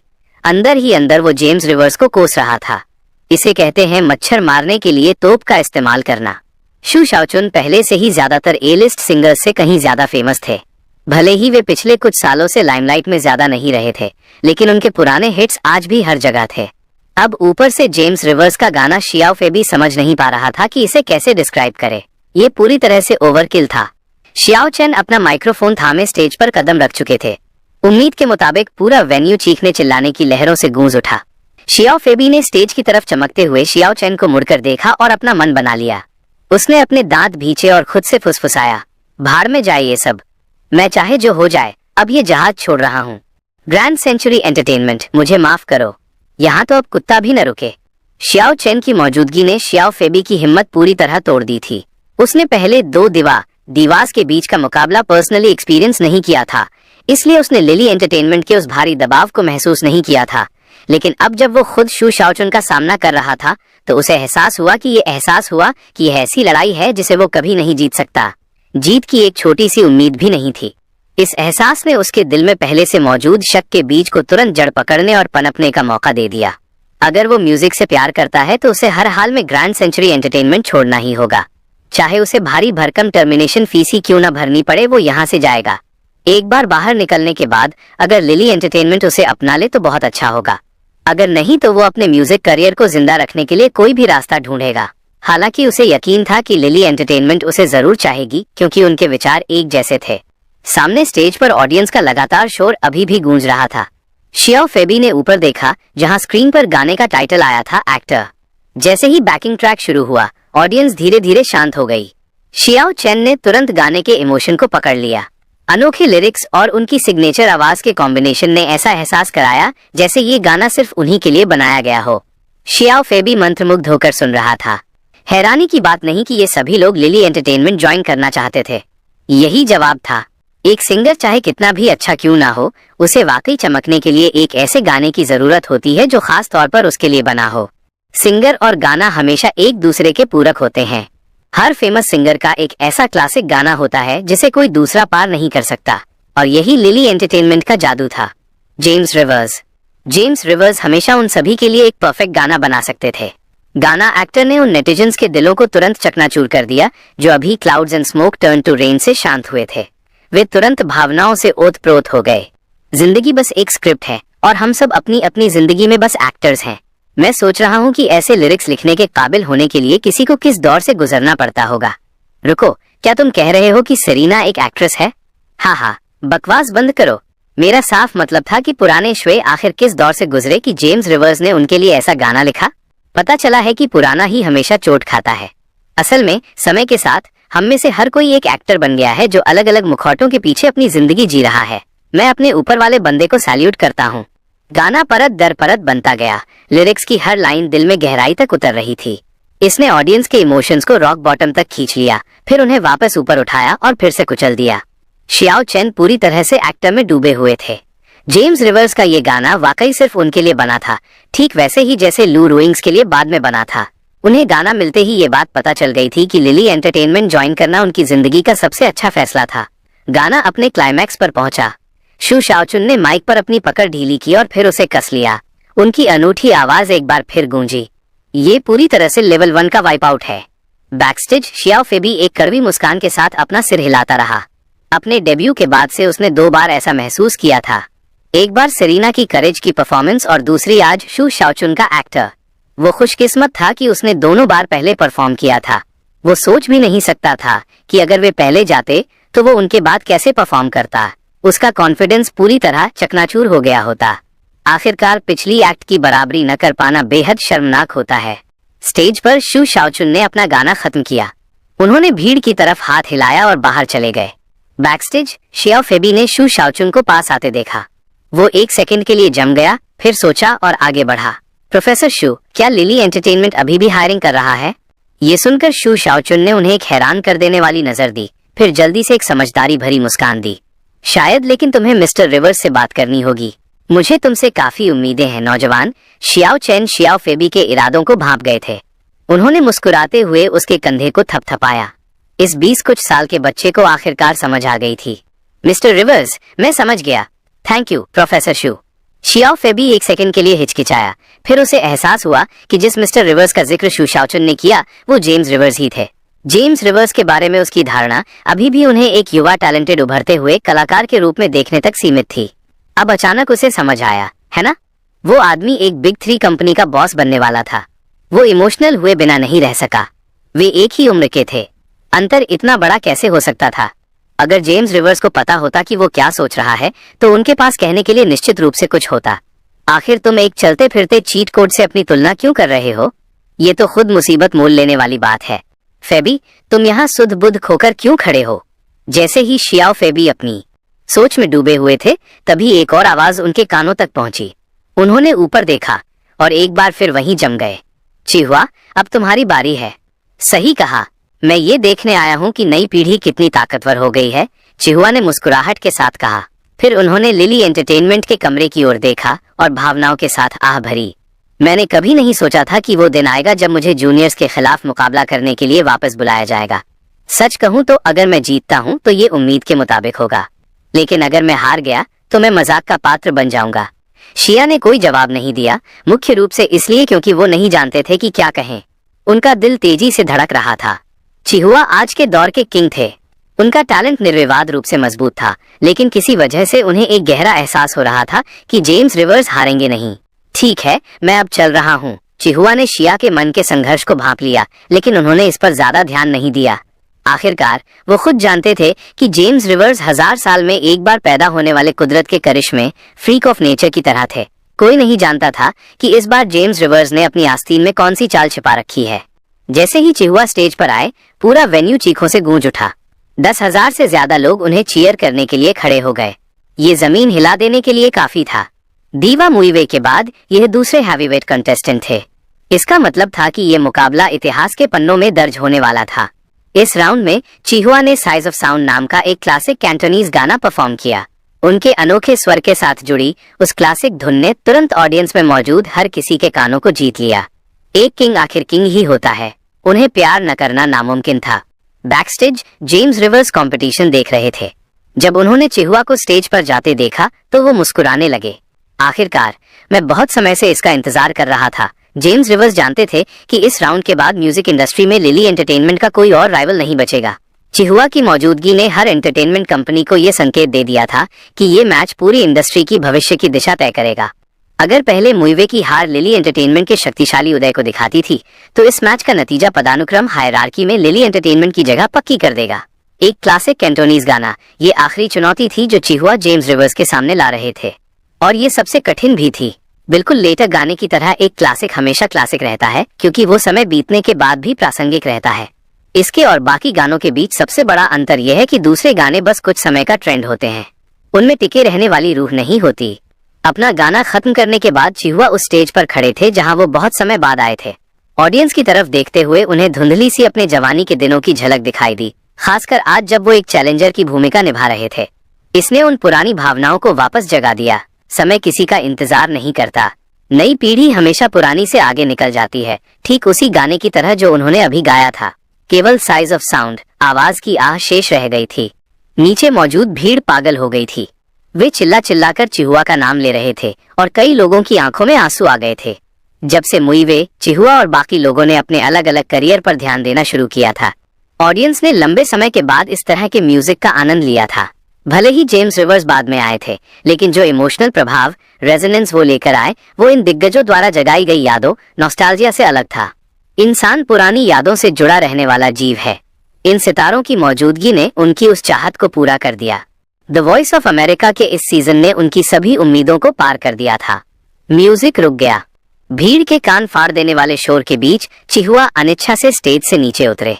बैकस्टेज आते ही उन्होंने उस कमरे की ओर देखा जहां लिली एंटरटेनमेंट की टीम थी। इस बार वो खुद को एक अजीब सी उत्सुकता महसूस करने से नहीं रोक सके। चिहुआ जैसे मुकाम पर पहुंच चुके इंसान के लिए जेम्स रिवर्स भला क्या सरप्राइज देंगे। तकनीकी रूप से वो ग्रैंड सेंचुरी एंटरटेनमेंट के साथ जुड़े थे, लेकिन उनका नाम सिर्फ कागजों पर था। वो बहुत पहले ही इंडिपेंडेंट हो सकते थे। इसलिए इस मैच के लिए वो इस बात को लेकर ज्यादा उत्सुक थे कि उनका अपोनेंट कौन होगा और गाना कैसा होगा। तभी लिली एंटरटेनमेंट के कमरे का दरवाजा खुला। एक शानदार और वीरतापूर्ण आभा, हीरोइक ऑरा वाला व्यक्ति बाहर निकला। जब चिहुआ ने उन्हें देखा तो वो तुरंत जम गए। जब वो व्यक्ति उनके पास तक चलकर आया, तब जाकर आखिरकार उनकी सुध वापस आई। उन्होंने अविश्वास में वो नाम पुकारा, किंग लू। हे योंगची, तुमने बहुत अच्छा गाया। मैं वाकई इसमें अपने जवानी के दिनों की परछाई देख सकता हूँ। चिहुआ ने कभी नहीं सोचा था कि जेम्स रिवर्स इतने शातिर निकलेंगे। उन्होंने ये भी उम्मीद नहीं की थी कि किंग लू वाकई लिली एंटरटेनमेंट ज्वाइन कर लेंगे। किंग लू पुरानी पीढ़ी के एक लीजेंड थे और चिहुआ के व्यक्तिगत आदर्श आइडल थे। अपने ही आदर्श के खिलाफ खड़े होकर चिहुआ पूरी तरह सुन्न पड़ गए थे। उन्होंने सोचा था कि वो जेम्स रिवर्स के सामने चुनौती पेश कर रहे हैं, लेकिन पता चला कि उन्हें उनके ही आदर्श के सामने चुनौती दी जा रही है। क्या वो फिर से एक नौसिखिए रुकी की तरह महसूस नहीं कर रहे थे? उन्होंने सोचा कि जेम्स वाकई बहुत ज्यादा कर रहे हैं। अपने ही आदर्श को अपना सेट क्रश करने के लिए बाहर भेजना ये वाकई अवाक कर देने वाला था। चिहुआ कुछ देर तक हकलाते रहे। आखिरकार लाल चेहरे के साथ वो किसी तरह बोल पाए, किंग लू, मुझे वाकई उम्मीद नहीं थी कि आप होंगे। मैं तो यहाँ बुनियादी तौर पर बस आपसे सीखने आया हूँ। ऐसा मत कहो ची। अच्छे म्यूजिक की कोई सीमा नहीं होती और उसकी कोई उम्र नहीं होती। एक अच्छा गाना, बस एक अच्छा गाना होता है। तुम्हारी साइज ऑफ साउंड ने मुझे गहराई तक छू लिया। मैं इसमें रूह को महसूस कर सकता था। यह वाकई बेहतरीन था। तारीफ के लिए शुक्रिया बड़े भाई लू। मैं भी आपके गाने का बहुत बेसब्री से इंतजार कर रहा हूँ। चिहुआ, जो अब आखिरकार शांत हो गए थे, किंग लू की तारीफ पाकर बेहद खुशी महसूस कर रहे थे। उनका दिल खुशी से झूम रहा था। इसके अलावा अपने आदर्श का नया गाना सुनने के लिए वो जरूरत से ज्यादा एक्साइटेड थे। वो सचमुच किंग लू का म्यूजिक सुनकर ही बड़े हुए थे। ठीक है, अभी के लिए यादें ताजा करना काफी है। मैं पहले स्टेज की तरफ बढ़ता हूँ। किंग लू ने सिर हिलाया, फिर वो मुड़े और स्टेज की ओर चल दिए। चिहुआ ने किंग लू की सधी हुई चाल को देखा। वो अब और भी ज्यादा एक्साइटेड थे। एक आदर्श आखिर आदर्श ही होता है। यहाँ तक कि उनकी पीठ भी बेहद कूल लग रही थी। इस बीच लाइव स्ट्रीम चैट में जब लोगों ने देखा कि लिली एंटरटेनमेंट को कौन रिप्रेजेंट कर रहा है, तो नेटिजन्स के दिल जैसे 10 की तीव्रता वाले भूकंप का अनुभव किया हो। वे शब्दों से परे हैरान थे। जब बॉस इस तरह की चालें चल रहा हो तो भला कोई दूसरी एंटरटेनमेंट कंपनी कैसे टिक सकती है। किंग लू का लुक, ओ माय गॉड, वो अभी भी दिलों को धड़काने वाले इंसान है। चिहुआ, तो तुम जेम्स रिवर्स हो, राइट? वेट, किंग लू, सॉरी, मुझे लगता है कि अभी मेरी आवाज कुछ ज्यादा ही तेज थी। LMAO, हर कोई जानता है कि किंग लू चिहुआ के आदर्श हैं। जेम्स रिवर्स वाकई जानते हैं कि कैसे खेलना है। बेचारे चिहुआ। बर्फ की पंखुड़ियां फड़फड़ाती हैं, उत्तरी हवा सीटी बजाती है। दुनिया सफेद चादर में लिपटी एक विशाल विस्तार है। लिली एंटरटेनमेंट के कमरे के अंदर जेम्स रिवर्स ने शांति से अपना फोन एक तरफ रख दिया, लेकिन उनके चेहरे की मुस्कान छिपाना नामुमकिन था। सेरेना ने उन्हें उत्सुकता से देखा। तुमने अभी क्या पोस्ट किया? तुम इतने मजे में क्यों मुस्कुरा रहे हो? मुझे बस कुछ फनी याद आ गया। चलो शो देखते हैं। जेम्स रिवर्स ने अपनी हंसी रोकने की पूरी कोशिश की और जल्दी से टॉपिक बदल दिया। सेरेना ने जेम्स को उलझन भरी नजरों से देखा। उसे लग रहा था कि वो जरूर कोई शरारत कर रहे हैं। स्टेज पर म्यूजिक शुरू हो चुका था। किंग लू ने सहज अंदाज में रिदम को फॉलो किया और भीड़ के सामने अपनी बाहें फैला दी। नीचे खड़ी फीमेल फैंस तुरंत चीखों की एक लहर के साथ झूम उठी। First class acting, first class singing, first class character. उनका लुक और आभा फर्स्ट क्लास से भी ऊपर थी। वो किंग लू थे। भले ही अब उनकी उम्र हो गई थी, लेकिन इसने उनके फैंस के दिलों में उनकी इमेज को बिल्कुल भी कम नहीं किया था। इसके बजाय इसने उन्हें एक और भी ज्यादा मैच्योर चार्म दिया था। उनके पीछे लगी विशाल स्क्रीन पर गाने का टाइटल आया, ऑब्सेस्ड इन सीक्रेट। ये एक और कैंटोनीज गाना था। वही भाषा, क्लासिक क्वालिटी का वही लेवल। एक पुराना राजा एक नए राजा के खिलाफ, आदर्श अपने ही फैन के खिलाफ। यह क्लासिक्स के बीच भी एक क्लासिक मुकाबला था। जैसे ही किंग लू की अनूठी, सौम्य और गहरी आवाज गूंजी, हर किसी का दिल एक पल के लिए धड़कना भूल गया। एक जाना पहचाना एहसास, एक जाना पहचाना फॉर्मूला। जो चीजें बदली थीं, वे थीं उनकी उम्र और ये नया गाना। गाने ने हर किसी को तुरंत मंत्रमुग्ध कर दिया। इसने अनगिनत लोगों के दिलों में यादें ताजा कर दी। उन सभी को ऐसा लगा जैसे वे अपनी जवानी के दिनों में वापस आ गए हों। गाना बहुत अच्छा है और जैसा कि उम्मीद थी, केवल किंग लू ही इसे वो खास रूह दे सकते हैं। अपनी तरह का इकलौता। कोई भी कवर वर्जन इस वाइब की बराबरी कभी नहीं कर पाएगा। क्लासिक को सलाम। आज रात वाकई क्लासिक्स की रात है। सच में जेम्स रिवर्स जानते हैं कि किसे चुनना है। यहाँ कोई पक्षपात नहीं है। चाहे कोई भी ये गाना गाए, वो किंग लू के वर्जन जितना रूहानी नहीं होगा। उनकी आवाज मैग्नेटिक है।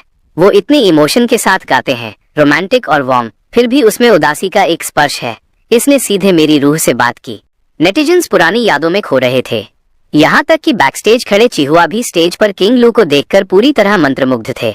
इस गाने को सुनते हुए उन्हें ऐसा लग रहा था जैसे वे वापस एक CD प्लेयर के सामने बैठकर दिन रात अपने आदर्श को देख रहे हों। तब उन्होंने सपना देखा था कि एक दिन वे अपने आदर्श के साथ एक ही स्टेज पर खड़े होंगे। अब ऐसा लग रहा था कि वो इच्छा आखिरकार पूरी हो गई है। स्काईलाइन एंटरटेनमेंट की मीटिंग रूम में जैसे ही किंग लू को देखा, सारा सीनियर मैनेजमेंट भावहीन और पराजित हो गया। हम थक गए हैं, बस अब सब कुछ जल जाने दो। ये दुनिया इस लायक नहीं है। उन्होंने सोचा था कि किंग चिहुआ कम से कम मुकाबला तो करेंगे। किसने सोचा था कि वो एक सेकंड भी नहीं टिक पाएंगे। उन्होंने फिर से लुगाव की ओर देखा। उनकी आंखों का मतलब बिल्कुल साफ था। ठीक है, हमने बहुत संघर्ष कर लिया। अब आप क्या सजेस्ट करते हैं? लुगाव भी भावहीन थे।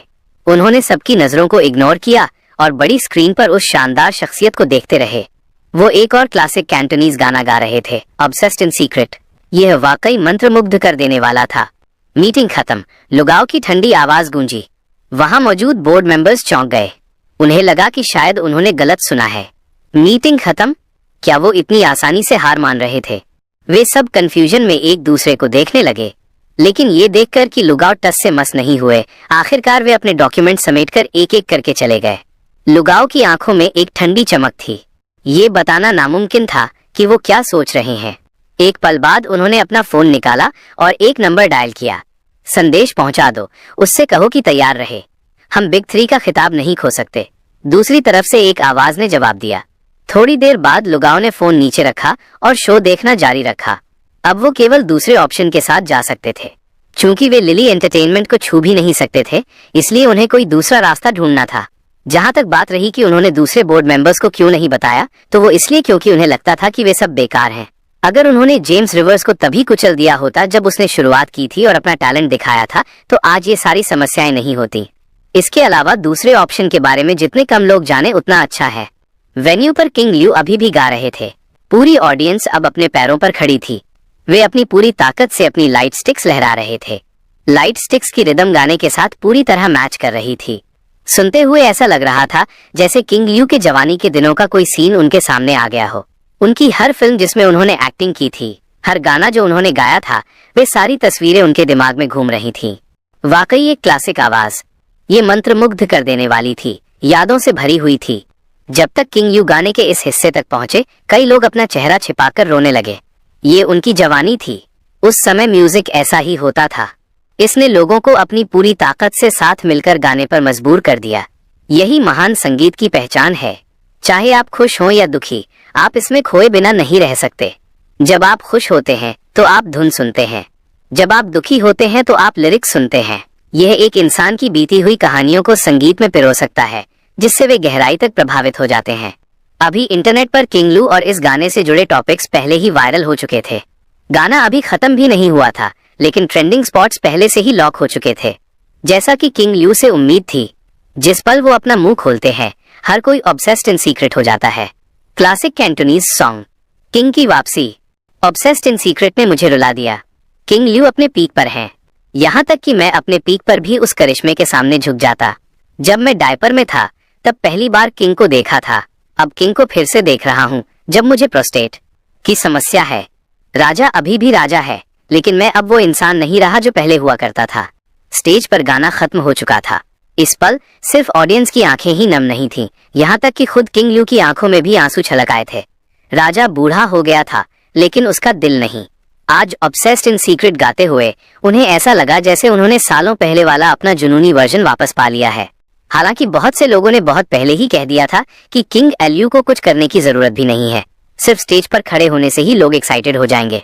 लेकिन उनके कैरेक्टर को कौन नहीं जानता। वो कभी भी खुद को बिना किसी नए काम के स्टेज पर खड़ा होने की इजाजत नहीं देते। सिर्फ अपनी पुरानी साख के भरोसे बैठना उन्हें मंजूर नहीं था। इस गाने ऑब्सेस्ड इन सीक्रेट ने वाकई सालों पहले वाली उनकी चमक को दोबारा हासिल कर लिया था। किंग ल्यू के स्टेज छोड़ने के बाद भी ऑडियंस और स्ट्रीम देख रहे नेटिजन्स के दिल लंबे समय तक झूमते रहे। उनकी शख्सियत स्टेज से गायब हो चुकी थी, लेकिन ऑडियंस के दिलों में वो हमेशा रहेंगे। द वॉइस ऑफ अमेरिका का चौथा एपिसोड किंग ल्यू के एग्जिट के साथ समाप्त हुआ, और इस एपिसोड के अंत के साथ ही ये संकेत मिल गया कि म्यूजिक इंडस्ट्री के लिए एक नए युग की आधिकारिक शुरुआत हो चुकी है। सबसे पहले विभिन्न मीडिया आउटलेट्स ने तुरंत रिएक्ट किया। जैसे ही कंपटीशन खत्म हुआ, किंग ल्यू की जीत के बाद खबरों की बाढ़ आ गई। लिली एंटरटेनमेंट स्टेज रैंकिंग में नंबर 1 पर। इसमें कोई शक नहीं, एक नया बिग 3 उभर कर सामने आया है। सिर्फ कुछ महीनों में एक अनजान शख्स से बिग 3 दिग्गज के सीईओ तक जेम्स रिवर्स का उदय। एंटरटेनमेंट शॉक, स्काईलाइन खत्म, लिली ने ली बढ़त। जेम्स रिवर्स अल्टीमेट विनर हैं। मीडिया के शोर के अलावा कुछ एंटरटेनमेंट कंपनियों ने यहाँ तक कि अपनी रिक्रूटमेंट पॉलिसियों को बदलना शुरू कर दिया। उन्होंने ये तक संदेश फैला दिया कि उनकी कंपनी की सभी शर्तें अब लिली एंटरटेनमेंट की राह पर चलेंगी। इन बयानों को देने के अलावा उन्होंने लिली एंटरटेनमेंट को बधाई देने के लिए प्रोएक्टिव होकर ट्विटर पर पोस्ट किया। वे बहुत कुछ नहीं चाह रहे थे, बस उनकी गुड बुक्स में आने की उम्मीद कर रहे थे। हर कोई जानता था कि जेम्स रिवर्स खजाने की खान है। उनके साथ अच्छे संबंध बनाए रखना निश्चित रूप से सही कदम था। बेशक कुछ कंपनियां अभी भी रुको और देखो की स्थिति में थीं। उनका मानना था कि एक भूखा ऊंट भी घोड़े से बड़ा होता है। स्काईलाइन एंटरटेनमेंट अपनी सबसे बुरी स्थिति में भी अभी भी एक विशाल कंपनी थी, जिसने सालों तक बिग 3 का खिताब अपने पास रखा था। एंटरटेनमेंट की दुनिया में फिर से उथल पुथल मच गई, लेकिन इस बार जेम्स रिवर्स को किसी बाहरी सपोर्ट की जरूरत नहीं थी। उनके पास अब दूसरे बिग 3 दिग्गजों के साथ सीधे मुकाबला करने की काबिलियत थी। इस एपिसोड के प्रभाव के कारण लिली एंटरटेनमेंट फिर से बहुत बिजी हो गई। सौभाग्य से फीलिक्स शॉ ड्यूटी पर आ गए। अगली ही सुबह वो जेम्स रिवर्स के personal assistant, part time bodyguard और ड्राइवर बन गए। इससे जेम्स के लिए चीजें काफी आसान हो गईं। फीलिक्स का काम का प्रदर्शन बेमिसाल था। अपने पहले ही दिन उन्होंने कंपनी के ज्यादातर बिजनेस को व्यवस्थित कर दिया था। एक बार ऑर्गेनाइजेशन हो जाने के बाद हर मामले को संभालना उनके लिए बहुत आसान लग रहा था। जेम्स रिवर्स को किसी भी चीज की चिंता करने की जरूरत नहीं थी। उन्हें ऐसा लगा जैसे उन्हें वाकई कोई बार्गेन मिल गया हो। इस बीच लिली एनिमेशन से भी अच्छी खबर आई। द आउटकास्ट आखिरकार बनकर तैयार हो गया था और किसी भी समय रिलीज के लिए तैयार था। जब जेम्स रिवर्स कंपनी पहुंचे तो उन्हें लिली एनिमेशन के ऑफिस से चीखने चिल्लाने की आवाजें सुनाई दी। खासकर चेन फोंग की आवाज तो मेन गेट तक आ रही थी। भाइयों, मेरे लिए कोई लकी दिन चुन लो। लिली एनिमेशन का पहला प्रोडक्शन अपना डेब्यू करने वाला है। फोंग, बधाई हो। जल्दी से मुझे दिखाओ कि ये कैसा बना है। जेम्स रिवर्स ने लिली एनिमेशन के ऑफिस का दरवाजा खोला। उन्होंने चेन फोंग की ओर देखा जो अभी भी एक्साइटमेंट में झूम रहे थे। तुम्हें भी बधाई जेम्स, तुम बिल्कुल सही समय पर आए हो। इस फाइनल प्रोडक्ट को देखो और बताओ कि क्या ये वैसा ही है जैसा तुम्हारे दिमाग में था। जैसे ही चेन फोंग ने जेम्स रिवर्स को देखा, उन्होंने तुरंत उन्हें कंप्यूटर के पास खींच लिया। भले ही चेन फोंग को अपनी टीम की टेक्निकल स्किल्स पर पूरा भरोसा था, लेकिन वे फिर भी चाहते थे कि जिसने स्क्रिप्ट लिखी है वो इसे एक बार देख ले। आखिर इस कहानी को सबसे बेहतर वही महसूस कर सकता था। जैसे ही चेन फोंग ने दी आउटकास्ट नाम की वीडियो फाइल पर क्लिक किया, जेम्स रिवर्स करीब झुक गए और स्क्रीन को गौर से देखने लगे। इस पल क्विन, सिमोन और बाकी सभी लोग भी वहां इकट्ठा हो गए। उनके चेहरों पर काफी तनाव था। इतनी लंबी मेहनत के बाद वे इस बात से डरे हुए थे कि कहीं जेम्स रिवर्स उनकी इस क्रिएशन से नाखुश न हो जाएं। स्क्रीन पर दी आउटकास्ट की कहानी धीरे धीरे खुलने लगी। इसकी शुरुआत घनी रात के सन्नाटे से हुई। एक शराबी आदमी पहाड़ी जंगल से गुजरते हुए खुद से बड़बड़ा रहा था और पहाड़ों में पक्षियों और जानवरों की डरावनी आवाजें गूंज रही थीं। माहौल वाकई काफी बेचैन करने वाला था। जेम्स रिवर्स थोड़े हैरान हुए और देखना जारी रखा। फिर एक कब्रिस्तान में एक रहस्यमयी साया कब्र खोद रहा था। मिट्टी पे फावड़े के टकराने की आवाज ने उस शराबी को इतना डरा दिया कि वो चिल्ला उठा, भूत। सीन बदला और ब्रैंडन दिखाई दिया। ये देखकर जेम्स रिवर्स की आंखें थोड़ी सिकुड़ गईं। स्क्रीन पर जो ब्रैंडन था वो उनकी यादों वाले ब्रैंडन से 100% तो नहीं, लेकिन 95% से ज्यादा मैच कर रहा था। कहानी आगे बढ़ती गई। जब रूबी सामने आई तो जेम्स रिवर्स ने राहत की सांस ली। रूबी को अपनी खास क्षेत्रीय भाषा रीजनल ड्रॉल में बात करते देख जेम्स रिवर्स ने पॉज बटन दबा दिया। उन्होंने धीरे से अपना सिर घुमाया। उनके पीछे लिली एनिमेशन का हर एम्प्लॉय घबराहट में जेम्स रिवर्स को ताक रहा था। किसी की सांस लेने तक की हिम्मत नहीं हो रही थी। उन्हें इस हाल में देखकर जेम्स रिवर्स अचानक मुस्कुरा दिए। बेहतरीन काम है सब लोग, ये रिलीज के लिए तैयार है। उनके इतना कहते ही ऑफिस में खुशियों की लहर दौड़ गई। इस एनिमेशन को बनाने में उन्होंने महीनों का खून पसीना एक किया था। अब जब ये टेस्ट में पास हो गया था तो वे भला खुश क्यों न होते। फोंग, तुमने इसके प्रमोशन और रिलीज का क्या प्लान बनाया है? जेम्स रिवर्स ने मुस्कुराहट के साथ पूछा। उन्हें उम्मीद नहीं थी कि उनके सामने मौजूद ये लोग वाकई ऐसा एनिमेशन बना लेंगे जिसकी डिटेल्स उनकी यादों वाले ओरिजिनल दी आउटकास्ट से जरा भी कम नहीं थीं। जेम्स, तुम्हें क्या लगता है? मैंने सारी तैयारियां कर ली हैं। विल और उसकी टीम का प्रोजेक्ट दिसंबर की शुरुआत में प्रमोशन शुरू करने वाला है। हम भी अपना प्रमोशन उसी दिन रखेंगे। जब वे रिलीज करेंगे तभी हम भी रिलीज करेंगे। क्या तुम्हें इस बात का डर नहीं है कि ऐसा करने से हम उनके सामने दब जाएंगे? दी अबव ऑल बीइंग्स मेरी ही क्रिएशन थी। क्या तुम्हें लगता है कि मुझे उसकी स्क्रिप्ट रग रग से नहीं पता? और इसके अलावा मुझे नहीं लगता कि वे हमसे बेहतर कुछ बना पाएंगे। मुझे अब पूरा कॉन्फिडेंस है कि दी आउटकास्ट उन्हें कुचल देगा। चेन फोंग जोर से हंसे। उनका वो घमंडी चेहरा देखकर जेम्स रिवर्स का मन उन्हें एक मुक्का मारने का हुआ। लेकिन जब हम प्रमोशन शुरू करेंगे तो मुझे तुम्हें और सरीना को थोड़ी तकलीफ देनी पड़ेगी। हा हा। चेन फोंग के सुर बदल गए और उन्होंने अपना सिर खुजलाते हुए ये बात जोड़ी। जेम्स रिवर्स ने उन्हें एक नजर दी। अभी तो तुम बड़ी बड़ी बातें कर रहे थे, अब पीछे क्यों हट रहे हो? तुम वाकई अजीब हो। इस बीच रिवर सिटी के ही एक दूसरे स्टूडियो में विल और रेबेका ने अपना ट्रेलर पूरा कर लिया था। हालांकि रेबेका के चेहरे पर अभी भी उदासी छाई हुई थी। कंप्यूटर पर फाइनल कट को देखते हुए वो फिर से चेन फोंग के बारे में सोचने लगी। जब से उसे पता चला था कि चेन फोंग एक अमीर वारिस हैं, वो पछतावे से भर गई थी। जैसे जैसे जेम्स रिवर्स की शोहरत आसमान छू रही थी, उसका पछतावा अब कड़वाहट में बदल चुका था।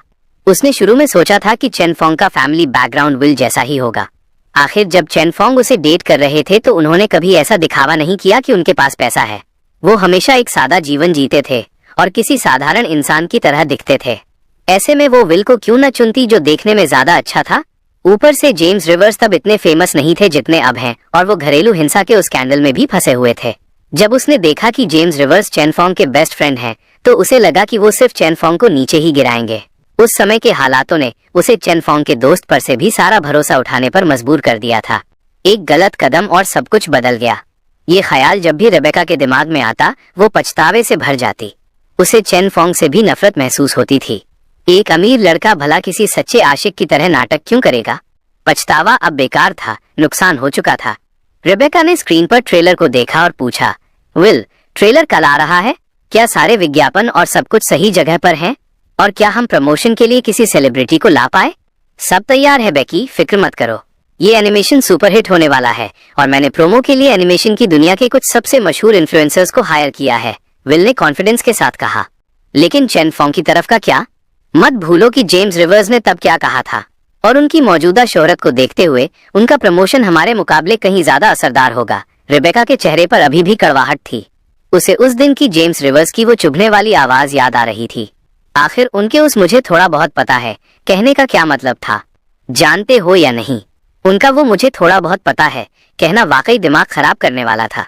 रेबेका की बातें सुनकर विल को कोई खास फर्क नहीं पड़ा, लेकिन उसे अभी भी परेशान देखकर उसने उसके कमर में हाथ डाला और उसे दिलासा दिया। जेम्स रिवर्स, मैं मानता हूँ कि वो म्यूजिक के मामले में बहुत ताकतवर है, लेकिन ये एनिमेशन है। एनिमेशन की दुनिया और उसकी एंटरटेनमेंट इंडस्ट्री दो अलग चीजें हैं। तुम भी उतनी ही अच्छी तरह जानती हो जितना मैं कि चेन फोंग ने इस कहानी पर काम करने में लगभग 2 साल बिताए हैं। मुझे नहीं लगता कि इतने कम समय में जेम्स रिवर्स कोई दूसरी अच्छी स्क्रिप्ट तैयार कर सकते हैं। उम्मीद है कि तुम सही कह रहे हो। रेबेका ने इस बारे में सोचा और आखिरकार अपना सिर हिलाया। उसके चेहरे के भाव थोड़े नरम पड़ गए। ये बात लॉजिकल थी। जेम्स रिवर्स एक ऐसा इंसान था जिसने पहले कभी एनिमेशन को हाथ भी नहीं लगाया था। वो चाहे कितना भी टैलेंटेड क्यों ना हो, ऐसा मुमकिन नहीं था कि वो इतनी जल्दी कोई स्क्रिप्ट लिख ले और उसे पूरा भी कर ले। इसके अलावा उनका म्यूजिकल टैलेंट पहले से ही इतना जबरदस्त था। अगर वो एनिमेशन भी बना लेते तो वो इंसान ही नहीं होते। अगले दिन 1 दिसंबर सुबह 9 बजे विल द्वारा स्थापित लव एनिमेशन ने आधिकारिक तौर पर अबव ऑल बीइंग्स का ट्रेलर रिलीज किया। एक डोमेस्टिक एनिमेशन के रूप में और कई मशहूर एनिमे इन्फ्लुएंसर्स की सिफारिशों के साथ ट्रेलर ने तुरंत अनगिनत एनिमे फैंस को अपनी ओर खींचा। यह कहना पड़ेगा कि above all beings domestic animation के ट्रेडिशनल पावर सिस्टम को फॉलो करते हुए भी अपनी हाई क्वालिटी विजुअल्स और ड्रामेटिक स्टोरी टेलिंग के साथ काफी प्रभावशाली था। ट्रेलर रिलीज होने के महज 2 घंटे बाद ही इस पर तारीफों के पहाड़ टूट पड़े। लव एनिमेशन स्टूडियो के अंदर हर कोई जश्न मना रहा था। ट्रेलर की सफलता ने उन्हें उम्मीद दी थी। यहाँ तक कि रेबेका, जो आमतौर पर उदास दिखती थी, अब खुशी से झूम रही थी। ट्रेलर को मिल रही इतनी तारीफों के साथ ये देखना आसान था कि एक बार पूरी सीरीज आने के बाद कंपनी पैसों में खेलेगी। बेकी, देखो, मैंने तुमसे कहा था कि ये सुपरहिट होगा। यहाँ आओ, सेलिब्रेशन के लिए मुझे एक किस दो। विल ट्रेलर के बढ़ते हुए आंकड़ों को देखकर कान से कान तक मुस्कुरा रहा था। उसने रेबेका को कमर से अपनी ओर खींचा और शरारत से कहा, रहने दो, सब देख रहे हैं। रेबेका ने शर्माते हुए अपना चेहरा दूसरी तरफ घुमा लिया। स्टूडियो के दूसरे एम्प्लॉय अवाक रह गए। उन सब के मन में एक ही बात चल रही थी, तुम इतना मासूम बनने का नाटक क्यों कर रही हो? ऐसा तो नहीं है कि तुमने ये सब पहले हमारे सामने न किया हो। शानदार मूड में होने के कारण विल को रेबेका के मना करने से कोई फर्क नहीं पड़ा। उसने जबरदस्ती उसके होठों पर एक गहरा किस किया। वो सीरीज के प्रीमियर के बाद आने वाले अंतहीन मुनाफे को पहले ही देख पा रहा था। लेकिन तभी सीनियर स्टाफ मेंबर्स में से एक अचानक भागता हुआ आया। टैबलेट पकड़े हुए उसका हाथ कांप रहा था। विल, सब खत्म हो गया, जल्दी देखो, ऑनलाइन एक और डोमेस्टिक एनिमेशन आया है। ये कहते हुए उसने टैबलेट विल को थमा दिया। अभी भी घमंड में डूबे विल ने अपनी भवें सिकोड़ी। उसे उस सीनियर के व्यवहार पर थोड़ी झुंझलाहट महसूस हुई। ये बस एक और एनिमेशन ही तो है, इसमें इतनी बड़ी क्या बात है? इतना पैनिक क्यों कर रहे हो? आजकल एक भी डोमेस्टिक शो ऐसा नहीं है जो हमारा मुकाबला कर सके। विल ने टैबलेट लिया और उसे लापरवाही से देखा। मौजूदा डोमेस्टिक एनिमेशन मार्केट में वहां उसे ऐसा कुछ भी नहीं लगा जिसे वो खतरा समझे। लेकिन जैसे ही उसने उस एनिमेशन का टाइटल देखा, उसके चेहरे की स्माइल गायब हो गई। द आउटकास्ट, क्या ये कोई कॉपी है? उसका एनिमेशन अबव ऑल बीइंग्स के नाम से था और अब इसका नाम द आउटकास्ट था। सब खत्म हो गया था। फिर उसने टैबलेट पर प्रमोशनल वीडियो पर क्लिक किया। वुआंग का जॉर्डन ग्रैंड मास्टर को ग्रीट करता है। बीता हुआ कल बदला नहीं जा सकता, आने वाले कल को बदला जा सकता है। ये वीडियो शुरू से ही एक धमाका था। वुआंग के जॉर्डन का ग्रैंड मास्टर को ग्रीट करने वाला सीन देखकर विल की आंखें फटी की फटी रह गईं। वो जितना ज्यादा इसे देख रहा था उतना ही ज्यादा पैनिक होने लगा। Art quality, voice acting, character designs और डायलॉग्स, खासकर जब उसने रूबी को देखा। उसका वो भारी लोकल एक्सेंट सुनकर विल के सामने अंधेरा छा गया। ये कैरेक्टर डिजाइन और ये आवाज वाकई बहुत अट्रैक्टिव थी। जब तक विल का ध्यान वापस आया, उसने एक और आइकॉनिक सीन देखा, ब्रैंडन का चांदनी रात में बर्ड वॉकिंग वाला इंसिडेंट। वीडियो में बेशम ब्रैंडन पागलों की तरह हंसते हुए अपनी एनर्जी को चैनल कर रहा था। उसकी हंसी सुनकर टैबलेट पकड़े हुए विल के हाथ बुरी तरह कांपने लगे। फिर टैबलेट एक जोरदार आवाज के साथ जमीन पर गिर गया। डोमेस्टिक एनिमेशन की उम्मीद, अगर अबव ऑल बीइंग सिर्फ पुराने एनिमेशन का एक मॉडिफिकेशन था, तो ये द आउटकास्ट यकीनन एक नया स्टैंडर्ड था। कौन? आखिर ये है कौन? विल यकीन न होने वाली आवाज में बुदबुदाया। उसने जल्दी से जमीन से टैबलेट उठाया और अपलोडर की प्रोफाइल पर क्लिक किया, और तभी उसकी दुनिया में पूरी तरह अंधेरा छा गया। वो फर्श पर ढह गया। विल! रेबेका चिल्लाई। उसे भी महसूस हो गया था कि कुछ बहुत गलत हुआ है। उसने फर्श पर बैठे विल की परवाह नहीं की और टैबलेट झपट लिया। 1 सेकंड बाद वो भी अपनी जगह जम गई। Uploader lily animation. अब तक शायद हर कोई जान चुका था कि लिली का क्या मतलब है, लेकिन रेबेका को फिर भी यकीन नहीं आ रहा था और उसने ट्विटर खोला। उसने जेम्स रिवर्स और सेरेना के अकाउंट्स चेक करना शुरू किया। फिर वो भी फर्श पर गिर पड़ी। जेम्स रिवर्स और सेरेना दोनों के अकाउंट्स पर लेटेस्ट पोस्ट एक ही था, लिली एनिमेशन की शुरुआत, द आउटकास्ट। ट्रेलर अब बाहर आ चुका है। मुझे उम्मीद है कि आप सब इसे देखेंगे। मैं गारंटी दे सकता हूँ कि ये एक ऐसा डोमेस्टिक एनिमेशन है जिसे आप इग्नोर नहीं कर सकते। डिटेल्स के लिए प्लीज द आउटकास्ट के लिंक पर क्लिक करें। मुझे थोड़ा बहुत पता है। हाँ, क्या मजाक है। रेबेका एक साथ हंस और रो रही थी। ऐसा लग रहा था जैसे वो अपना दिमागी संतुलन खो चुकी है। आखिर में उसने अचानक टैबलेट उठाया और लिली एनिमेशन की कंपनी प्रोफाइल ढूंढकर उसे गौर से देखने लगी। वहां बोर्ड ऑफ डायरेक्टर्स के कॉलम में चेन फोंग का नाम साफ साफ लिखा था। फोन! मुझे उसे कॉल करना होगा। रेबेका के दिमाग में अब बस यही एक ख्याल था। वो पूरी तरह पछतावे से भरी हुई थी। वो चेन फोंग के साथ फिर से पैचअप करना चाहती थी। उसे यकीन था कि अगर वो थोड़ी बेचारी और कमजोर बनकर दिखाएगी तो चेन फोंग उसके साथ सुलह करने के लिए पक्का मान जाएगा। आखिरकार उनके साथ बिताए 1.5 साल के दौरान उसने उसके साथ बहुत अच्छा बर्ताव किया था। तुम क्या कर रही हो? पास बैठे विल ने रेबेका को ऐसी हरकतें करते देखा और उसके हाथ से फोन छीन लिया। उसने खून से सनी आंखों से उससे सवाल किया, दफा हो जाओ, ये सब तुम्हारी गलती है। तुम वही हो जिसने सब बर्बाद कर दिया। अगर तुम नहीं होते तो मैं आज भी चेन फोंग के साथ होती। ये कहते ही रेबेका फोन के लिए ऐसे झपटी जैसे उस पर कोई भूत सवार हो। वो दोनों वहीं ऑफिस में एक दूसरे से हाथापाई करने लगे। उसी वक्त इंटरनेट पर एक और लहर उठ रही थी। ये सिर्फ एनिमेशन की दुनिया नहीं थी, यहाँ तक कि जो लोग आमतौर पर एनिमेशन नहीं देखते थे उन्हें भी पता चल गया था कि एक नया डोमेस्टिक प्रोडक्शन रिलीज होने वाला है। नाम था द आउटकास्ट। ये सिर्फ जेम्स रिवर्स और सेरेना के प्रमोशन की वजह से नहीं था, यहाँ तक कि किंगलू, शिरशाओ चेन और बाकी लोगों ने भी ठीक उसी समय ट्विटर पर पोस्ट किया था। हर कोई एनिमेशन द आउटकास्ट को रेकमेंड कर रहा था। ट्रेलर पर व्यूज पहले ही 100 मिलियन पार कर चुके थे। लाखों रीट्वीट और करोड़ों कमेंट्स थे। इसने हर ऐप पर टॉप ट्रेंडिंग स्पॉट्स पर कब्जा कर लिया था। ऐसा डेटा पहले कभी किसी एनिमेशन ने हासिल नहीं किया था। अनगिनत फेमस एनिमेशन इन्फ्लुएंसर्स ने इस चर्चा को फैलाने के लिए खुद से प्रमोशनल वीडियो बनाए। आखिर ये पूरी तरह से ट्रैफिक का मामला था। इतने बड़े हाइप का फायदा उठाने का मौका कोई नहीं छोड़ना चाहता था। चेस 10 मिलियन फॉलोअर्स वाला एक जाना माना एनिमेशन इन्फ्लुएंसर था। वो एनिमेशन को लेकर वाकई बहुत पैशनेट था। शुरू में जब उसने जेम्स रिवर्स और बाकी लोगों द्वारा द आउटकास्ट का प्रमोशन देखा तो वो बहुत ज्यादा गुस्से में था। उसे लगा कि फैन सर्कल कल्चर एनिमेशन की दुनिया को गंदा कर रहा है। वो इस गंदगी के खिलाफ इंडस्ट्री को बचाने के लिए किसी भी हद तक जाने को तैयार था, और इसीलिए उसने खुद देखने के लिए द आउटकास्ट के ट्रेलर पर क्लिक किया। वो इसमें कमियां निकालना चाहता था। वो इस एनिमेशन में गलतियां ढूंढकर जेम्स रिवर्स और उसकी टीम की धज्जियां उड़ाना चाहता था। हालांकि एक बार जब उसने पूरा ट्रेलर देख लिया तो वो पूरी तरह दंग रह गया। काफी देर तक सुन रहने के बाद उसने मुश्किल से थूक निगला। आखिर में उसने ट्विटर पर पोस्ट किया और ट्रेलर का लिंक अटैच किया। शुरू में जब मैंने इतने सारे सेलिब्रिटीज को द आउटकास्ट को प्रमोट करते देखा तो मैं बहुत ज्यादा गुस्से में था। मुझे लगा कि ये हमारी एनिमेशन इंडस्ट्री पर एक धब्बा है। मैं असल में जेम्स रिवर्स को काफी पसंद करता हूँ और मुझे उसके गाने सुनना बहुत पसंद है, लेकिन मुझे यकीन नहीं था कि वो एक अच्छा एनिमेशन बना सकता है, खासकर एक डोमेस्टिक एनिमेशन। इंडस्ट्री पिछले कुछ समय से काफी मुश्किलों से गुजर रही है। डोमेस्टिक एनिमेशन की हालत बहुत दर्दनाक है। लेकिन पूरा ट्रेलर देखने के बाद मुझे एहसास हुआ कि मैं गलत था। मैं बस जेम्स रिवर्स से माफी मांगना चाहता हूँ और फिर मैं कहना चाहता हूँ कि ये वाकई कमाल है। ये यकीनन इस वक्त डोमेस्टिक एनिमेशन की उम्मीद है। मैं पूरी गंभीरता के साथ सबको ये एनिमेशन रेकमेंड करता हूँ। देखते रहिए और आपको एक सरप्राइज मिलेगा। चेस ने एक ही सांस में पोस्ट खत्म किया और फिर एक लंबी आह भरी। वो अब एपिसोड्स के ऑफिशियल रिलीज के लिए बहुत ज्यादा एक्साइटेड था। इसके अलावा एक ऐसे इंसान के तौर पर जिसने कभी सेलिब्रिटीज को फॉलो नहीं किया था, उसने पहली बार 2 लोगों को फॉलो किया, एक जेम्स रिवर्स और दूसरी सेरेना। हाइप बढ़ती जा रही थी और द आउटकास्ट का ट्रेलर पूरी तरह से वायरल हो गया। इसने सिर्फ एनिमेशन की दुनिया में ही हलचल नहीं मचाई, बल्कि वो लोग भी जो एनिमेशन कम देखते थे, वो भी इस डोमेस्टिक प्रोजेक्ट पर ध्यान दे रहे थे। इसकी वजह और कुछ नहीं बल्कि ये थी कि इसे लिली एनिमेशन ने बनाया था और स्क्रिप्ट जेम्स रिवर्स ने लिखी थी। ऑनलाइन चर्चाएं एकदम धमाका कर रही थीं। एनिमेशन वर्ल्ड से लेकर एंटरटेनमेंट इंडस्ट्री तक हर कोई बस इसी एनिमेशन की बात कर रहा था। जब मैंने जेम्स रिवर्स का रिकमेंडेशन देखा तो मुझे लगा कि ये म्यूजिक छोड़कर फिर किसी और काम में हाथ मार रहा है, लेकिन जब इतने सारे सेलिब्रिटीज को सपोर्ट करते देखा तो जिज्ञासा में मैंने इसे क्लिक किया और अब मुझे सच का एहसास हो गया है। मैं तो पागल हो रहा हूँ।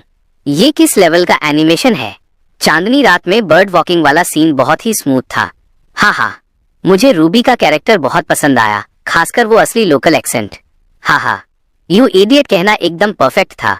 जेम्स रिवर्स गाने लिखने में तो माहिर है ही, अब वो स्क्रिप्ट भी लिख रहा है और वो भी इतनी बेहतरीन। वो इंसान है ही नहीं। भले ही मैं ज्यादा एनीमे नहीं देखता, लेकिन मैं द आउटकास्ट के लिए सच में एक्साइटेड हूँ। मुझे ग्रैंड मास्टर बहुत पसंद है, वो बहुत कूल है। मुझे लगता है कि वो पक्का फाइनल बॉस है। ट्रेलर के कैरेक्टर डिजाइन और कहानी ने नेटिजन्स का दिल जीत लिया था। वो सब बेसब्री से फुल एपिसोड्स का इंतजार कर रहे थे। इसी बीच लव एनिमेशन का अबव ऑल बीइंग्स एक कोने में कहीं खो गया था। शायद शुरुआत के 2 घंटों में कुछ लोगों ने उसे देखा हो, लेकिन अब व्यूज लगभग 0 हो गए थे। ऐसा नहीं था कि वो बुरा था, बस द आउटकास्ट इतना शानदार था कि उसके सामने सब फीका पड़ गया। तुलना खुशी छीन लेती है। इस वक्त विल, जिसकी अभी रेबेका से लड़ाई हुई थी, जीने की सारी उम्मीद खो चुका था। उसे अबव ऑल बीइंग्स का अंजाम साफ दिख रहा था। वो इस प्रोजेक्ट में पूरी तरह बर्बाद होने वाला था। वो इस नतीजे को बर्दाश्त नहीं कर पा रहा था, क्योंकि इसे बनाने के लिए उसने अपनी जिंदगी की सारी कमाई लगा दी थी। उसने हर मुमकिन इन्वेस्टर को ढूंढा था, हर जगह से उधार लिया था और ज्यादातर कर्ज उसके खुद के नाम पर था। अभी के हालात ये थे कि कई एम्प्लॉयज अपना सामान पैक करके जा चुके थे। रेबेका ने उससे सारे रिश्ते तोड़ लिए थे और उसे ब्लॉक कर दिया था। इस वक्त उसके पास एक खाली ऑफिस और कर्ज के पहाड़ के अलावा कुछ नहीं बचा था। उसकी हालत चेन फॉन्ग की पुरानी हालत से 100 गुना ज्यादा खराब थी। लिली एनिमेशन के अंदर सब ट्रेलर की कामयाबी का जश्न मना रहे थे। तभी चेन फॉन्ग को एक फोन आया। उसने कॉलर आईडी देखी और उसके चेहरे पर शिकन आ गई। उसने तुरंत फोन नहीं उठाया। काफी देर हिचकिचाने के बाद उसने खामोशी से फोन काट दिया और नंबर ब्लॉक कर दिया। जब उसने नजरें उठाई तो सामने सबके चेहरों पर खुशी देखी और वो भी मुस्कुरा दिया। एक तरफ खड़े जेम्स रिवर्स ने ये सब देखा और एक हल्की मुस्कान दी। फिर वो पास आया और चेन फॉन्ग का कंधा थपथपाया। फोन नहीं उठा रहे? अब जब तुम कामयाब हो गए हो तो क्या ये बेहतर नहीं होगा कि फोन उठाकर उसकी बातें सुनी जाएं? तो तुम्हारे लिए मैं बस इतना ही हूँ, एक छोटा इंसान जो पुरानी बातों को पकड़कर बैठा है ना? चेन फॉन्ग ने उसे चिढ़कर देखा। जेम्स रिवर्स और भी जोर से हंसा। उसने चेन फॉन्ग का कंधा दोबारा थपथपाया। चेन फॉन्ग ने आखिरकार एक लंबी सांस ली और अपने कंधे उचकाए। कामयाब होने से पहले मैं अक्सर सोचता था कि अगर मैं कभी सफल हुआ तो मैं उसके सामने बड़े गर्व से खड़ा होकर साबित करूंगा कि उसका फैसला कितना गलत था। लेकिन अब जब मैं सच में कामयाब हो गया हूँ तो मुझे एहसास हुआ कि ये सब अब पास्ट है। खासकर जब मैं यहाँ सबके साथ कड़ी मेहनत कर रहा था, तब मुझे समझ आया कि हमारे साथ आने की वजह हमारे दिल का वो सपना था और उस सपने पर उसके जैसे इंसान की वजह से कोई दाग नहीं लगना चाहिए। बीती बातें बीत गईं, हमें आगे देखना चाहिए। ये तो बहुत गहरी बात कह दी। बुरा नहीं है, यही वो चेन फॉन्ग है जिसे मैं जानता हूँ। तुम्हारे लिए तालियां। जेम्स रिवर्स मुस्कुरा रहा था, लेकिन उस मुस्कान में अब सुकून था। सच तो ये है कि वो पहले फिक्रमंद था। उसे डर था कि कहीं कामयाब होने के बाद चेन फॉन्ग वापस रेबेका के पास न चला जाए। उसे डर था कि वो फिर से मीठी बातों में न आ जाए और वही पुरानी गलतियां न दोहराए, लेकिन उसने ऐसा नहीं किया। हालांकि चेन फॉन्ग बाहर से बेपरवाह दिखता था, पर वो अंदर से बहुत समझदार और सुलझा हुआ था। उसे बखूबी पता था कि क्या सही है। अगले दिन जिसकी किसी को उम्मीद नहीं थी वो ये था कि रेबेका उनके दरवाजे पर आ खड़ी हुई। हालांकि सिक्योरिटी ने उसे रोक दिया था, पर वो वहां से गई नहीं। वो कंपनी के बाहर इंतजार करती रही। आखिर में चेन फॉन्ग और जेम्स रिवर्स को उससे मिलने बाहर आना पड़ा। एक बार फिर वो तीनों मिले, बस इस बार विल गायब था। रेबेका के चेहरे पर अब भी उस हाथापाई के निशान थे। उसने वैसी ही ड्रेस पहनी थी जैसी वो पहले पहना करती थी। जब उसने चेन फॉन्ग को देखा तो उसने अपना वो पुराना बेचारी वाला चेहरा बनाया, जिसे देखकर जेम्स रिवर्स को लगा कि ये वाकई एक बर्बादी है। उसे तो एक्ट्रेस होना चाहिए था। चेन फॉन्ग, मेरा और विल का ब्रेकअप हो गया है। रेबेका ने आगे बढ़कर चेन फॉन्ग का हाथ पकड़ने की कोशिश की, लेकिन वो पीछे हट गया। फिर वो उसकी तरफ बेचारगी से देखकर बोली, तुम्हारा ब्रेकअप हो गया? उससे मेरा क्या लेना देना? चेन फॉन्ग ने उस औरत को देखा। हालांकि उसके दिल में एक हल्की सी हलचल हुई, फिर भी उसने माथे पर शिकन लाते हुए कहा, चेन फॉन्ग, मुझे पता है तुम मुझसे नफरत करते हो। तुम चाहो तो मुझे मार सकते हो या चिल्ला सकते हो। अगर उससे तुम्हें अच्छा महसूस होता है तो क्या हम पहले की तरह फिर से साथ हो सकते हैं? प्लीज एक बात साफ समझ लो, मुझे अब तुमसे कोई नफरत नहीं है। हमारे बीच पहले जो कुछ भी हुआ हो, अब हमारा कोई रिश्ता नहीं है और आगे कभी होगा भी नहीं। अब प्लीज यहाँ से जाओ, हमारी कंपनी में तुम्हारा स्वागत नहीं है। रेबेका ने कुछ और कहने की कोशिश की, लेकिन चेन फॉन्ग ने उसे बीच में ही टोक दिया और जाने को कह दिया। चेन फॉन्ग, क्या तुम्हें इतना बेदर्द होना जरूरी है? जो हुआ उसे किनारे रखो, पर क्या तुम ये कह रहे हो कि तुमने कोई गलती नहीं की? अगर तुमने तब ये बात छिपाई नहीं होती कि तुम एक अमीर खानदान से हो तो मैं तुम्हें छोड़कर कभी नहीं जाती। तुमने मुझसे पहले झूठ बोला था। ये बातें सुनकर जेम्स रिवर्स की लगभग हंसी ही छूट गई। इनसे चेन फॉन्ग भी हैरान रह गया। चेन फॉन्ग की रही सही भावनाएं भी अब पूरी तरह ठंडी पड़ चुकी थीं। जो हुआ उसे किनारे रखो, क्या मजाक है? अब मेरे पास तुमसे बात करने के लिए कुछ नहीं है। तुम्हें यहाँ रुकना है तो रुको, लेकिन रेबेका, मैं एक बात साफ कर दूं, हमारे बीच अब कभी कुछ नहीं होगा। अगर तुम्हारे अंदर थोड़ी भी गरिमा बची है तो प्लीज मुझे परेशान करना बंद करो। इतना कहकर चेन फॉन्ग मुड़ा और जाने लगा। तभी उसका चेहरा गुस्से से काला पड़ गया। कंपनी के एंट्रेंस के दोनों तरफ तमाशबीन भीड़ जमा थी जो ये सारा ड्रामा देख रही थी। उसने तो यहाँ तक देखा कि कुछ लोग वाकई वहाँ बैठकर मूंगफली और बीज खा रहे थे। ये वाकई में अजीब था। ये देखकर कि रेबेका उसे रोकने के लिए हाथ बढ़ाने ही वाली थी, जेम्स रिवर्स सीधे चेन फॉन्ग के सामने आकर खड़ा हो गया। उसने एक मुस्कान के साथ रेबेका की तरफ देखा। जेम्स रिवर्स का वो हैंडसम और मुस्कुराता चेहरा देखकर रेबेका के अंदर एक अजीब सा डर पैदा हो गया। उसने चेन फॉन्ग के सामने नखरे दिखाने की हिम्मत तो की थी, पर जेम्स रिवर्स के सामने उसकी हिम्मत नहीं हुई। उसे अब भी धुंधला सा याद था कि जेम्स रिवर्स तब भी बिल्कुल ऐसा ही दिखता था, जैसे उसे दुनिया की कोई भी ताकत रोक नहीं सकती। उसके लिए अब जेम्स रिवर्स एक सर्वशक्तिमान इंसान जैसा था। तुमने फॉन्ग की बात साफ साफ सुन ली है और मैं भी तुम्हें एक सलाह देता हूँ, अपने लिए मुसीबतें मत ढूंढो। साथ ही मैंने तुम दोनों से तब भी कहा था कि वक्त बदलते देर नहीं लगती। किसी आदमी को सिर्फ इसलिए छोटा मत समझो क्योंकि वो गरीब है। वैसे मेरा भाई गरीब नहीं है। उम्मीद है तुम्हें मेरी बातें याद रहेंगी। अब तुम जा सकती हो। रेबेका आखिरकार चली गई। जेम्स रिवर्स की बातों से उसे यकीन था कि चेन फॉन्ग उसका कुछ नहीं बिगाड़ेगा, लेकिन वो जेम्स रिवर्स को नहीं पढ़ पा रही थी।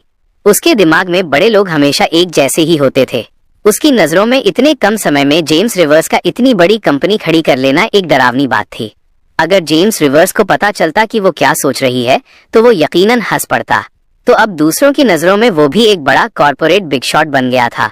5 दिसंबर को द आउटकास्ट का ऑफिशियल प्रीमियर हुआ। इसे देश के सबसे बड़े एनिमेशन प्लेटफॉर्म पर रिलीज किया गया। प्रीमियर के दिन ही इस डोमेस्टिक एनिमेशन ने 400 मिलियन व्यूज का चौंकाने वाला आंकड़ा छू लिया। ये इतिहास में पहले दिन का सबसे ज्यादा व्यू काउंट दर्ज किया गया। इसके अलावा इसकी रेटिंग ने उसी दौरान रिलीज हुए बाकी सभी एनिमेशन को पीछे छोड़ दिया। किसी डोमेस्टिक एनिमेशन के लिए इस लेवल तक पहुंचना वाकई अविश्वसनीय था। इस एक शो की वजह से पूरी इंडस्ट्री में लिली एनिमेशन का नाम गूंज उठा। जब से द आउटकास्ट आया था, ऑनलाइन ट्रेंडिंग टॉपिक्स थमने का नाम नहीं ले रहे थे। लिली एंटरटेनमेंट और लिली एनिमेशन सबकी जुबान पर थे, खासकर जेम्स रिवर्स। लोग अब उसके बारे में बहुत उत्साह से बातें कर रहे थे। मीडिया आउटलेट्स ने तो यहाँ तक कि जेम्स रिवर्स की शोहरत के सफर पर डिटेल में आर्टिकल्स भी छाप दिए। जिन लोगों ने ये पोस्ट देखी वो सब हैरान रह गए। गुमनामी के अंधेरे से शुरू होकर उसने अपने गाने ए लाइफ टाइम विद यू के दम पर लोगों के दिलों में जगह बनाई। फिर हु यिन के साथ जस्ट बीइंग ऑर्डिनरी के कोलैबोरेशन ने उसे घर घर में मशहूर कर दिया। इसके बाद डिवोटेड हस्बैंड और घरेलू हिंसा वाली घटनाओं ने जेम्स रिवर्स को विवादों के भंवर में डाल दिया था, जब तक कि सेरेना ने आकर सब साफ नहीं किया, जिसके बाद जनता ने उसे फिर से गले लगा लिया। उसके बाद वो नहीं रुका। उसने एक के बाद एक मास्टरपीस दिए, यहाँ तक कि जब सेरेना को ब्लैकलिस्ट किया जा रहा था तब हु यांग उसके गाने ए हार्ट फुल ऑफ ड्रीम्स की वजह से उसके साथ खड़ा रहा। उस वक्त तक जेम्स रिवर्स में पूरी इंडस्ट्री को चुनौती देने का आत्मविश्वास आ चुका था। फिर वॉइस ऑफ अमेरिका के लिए हु यिन के साथ पार्टनरशिप हुई, जहां उसने खुद को साबित करने में कोई कसर नहीं छोड़ी। कंपटीशन के कुछ राउंड्स ने उसका स्टेटस पूरी तरह पक्का कर दिया। सिर्फ 6 महीनों में एंटरटेनमेंट इंडस्ट्री का हर कोई उसे दूर से बस देखता रह गया।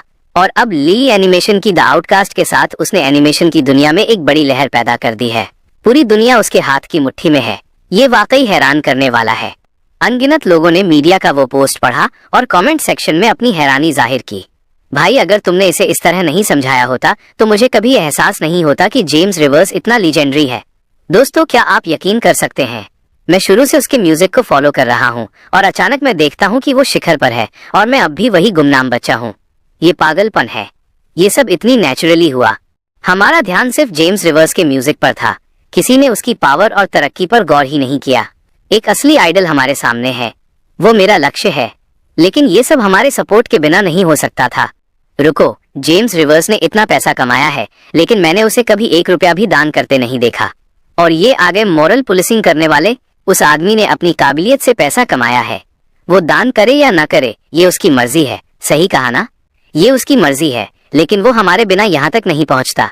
इंडस्ट्री के हर टैलेंटेड और इज्जतदार इंसान को देखो, वे सब चैरिटी करते हैं। जेम्स रिवर्स ही अकेला अपवाद है। खुद को हम सबके साथ मत जोड़ो भाई।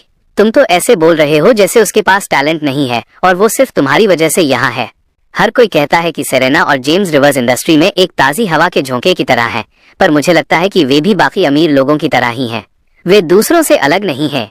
कोई नहीं जानता कि ये सब किसने शुरू किया, लेकिन इंटरनेट का माहौल अचानक बदल गया। कई लोग इस बात पर बहस करने लगे कि उसे पैसा दान करना चाहिए या नहीं। लिली एंटरटेनमेंट में टीम ने भी ये कमेंट्स और टॉपिक्स देखे। लोग ऐसे कैसे हो सकते हैं?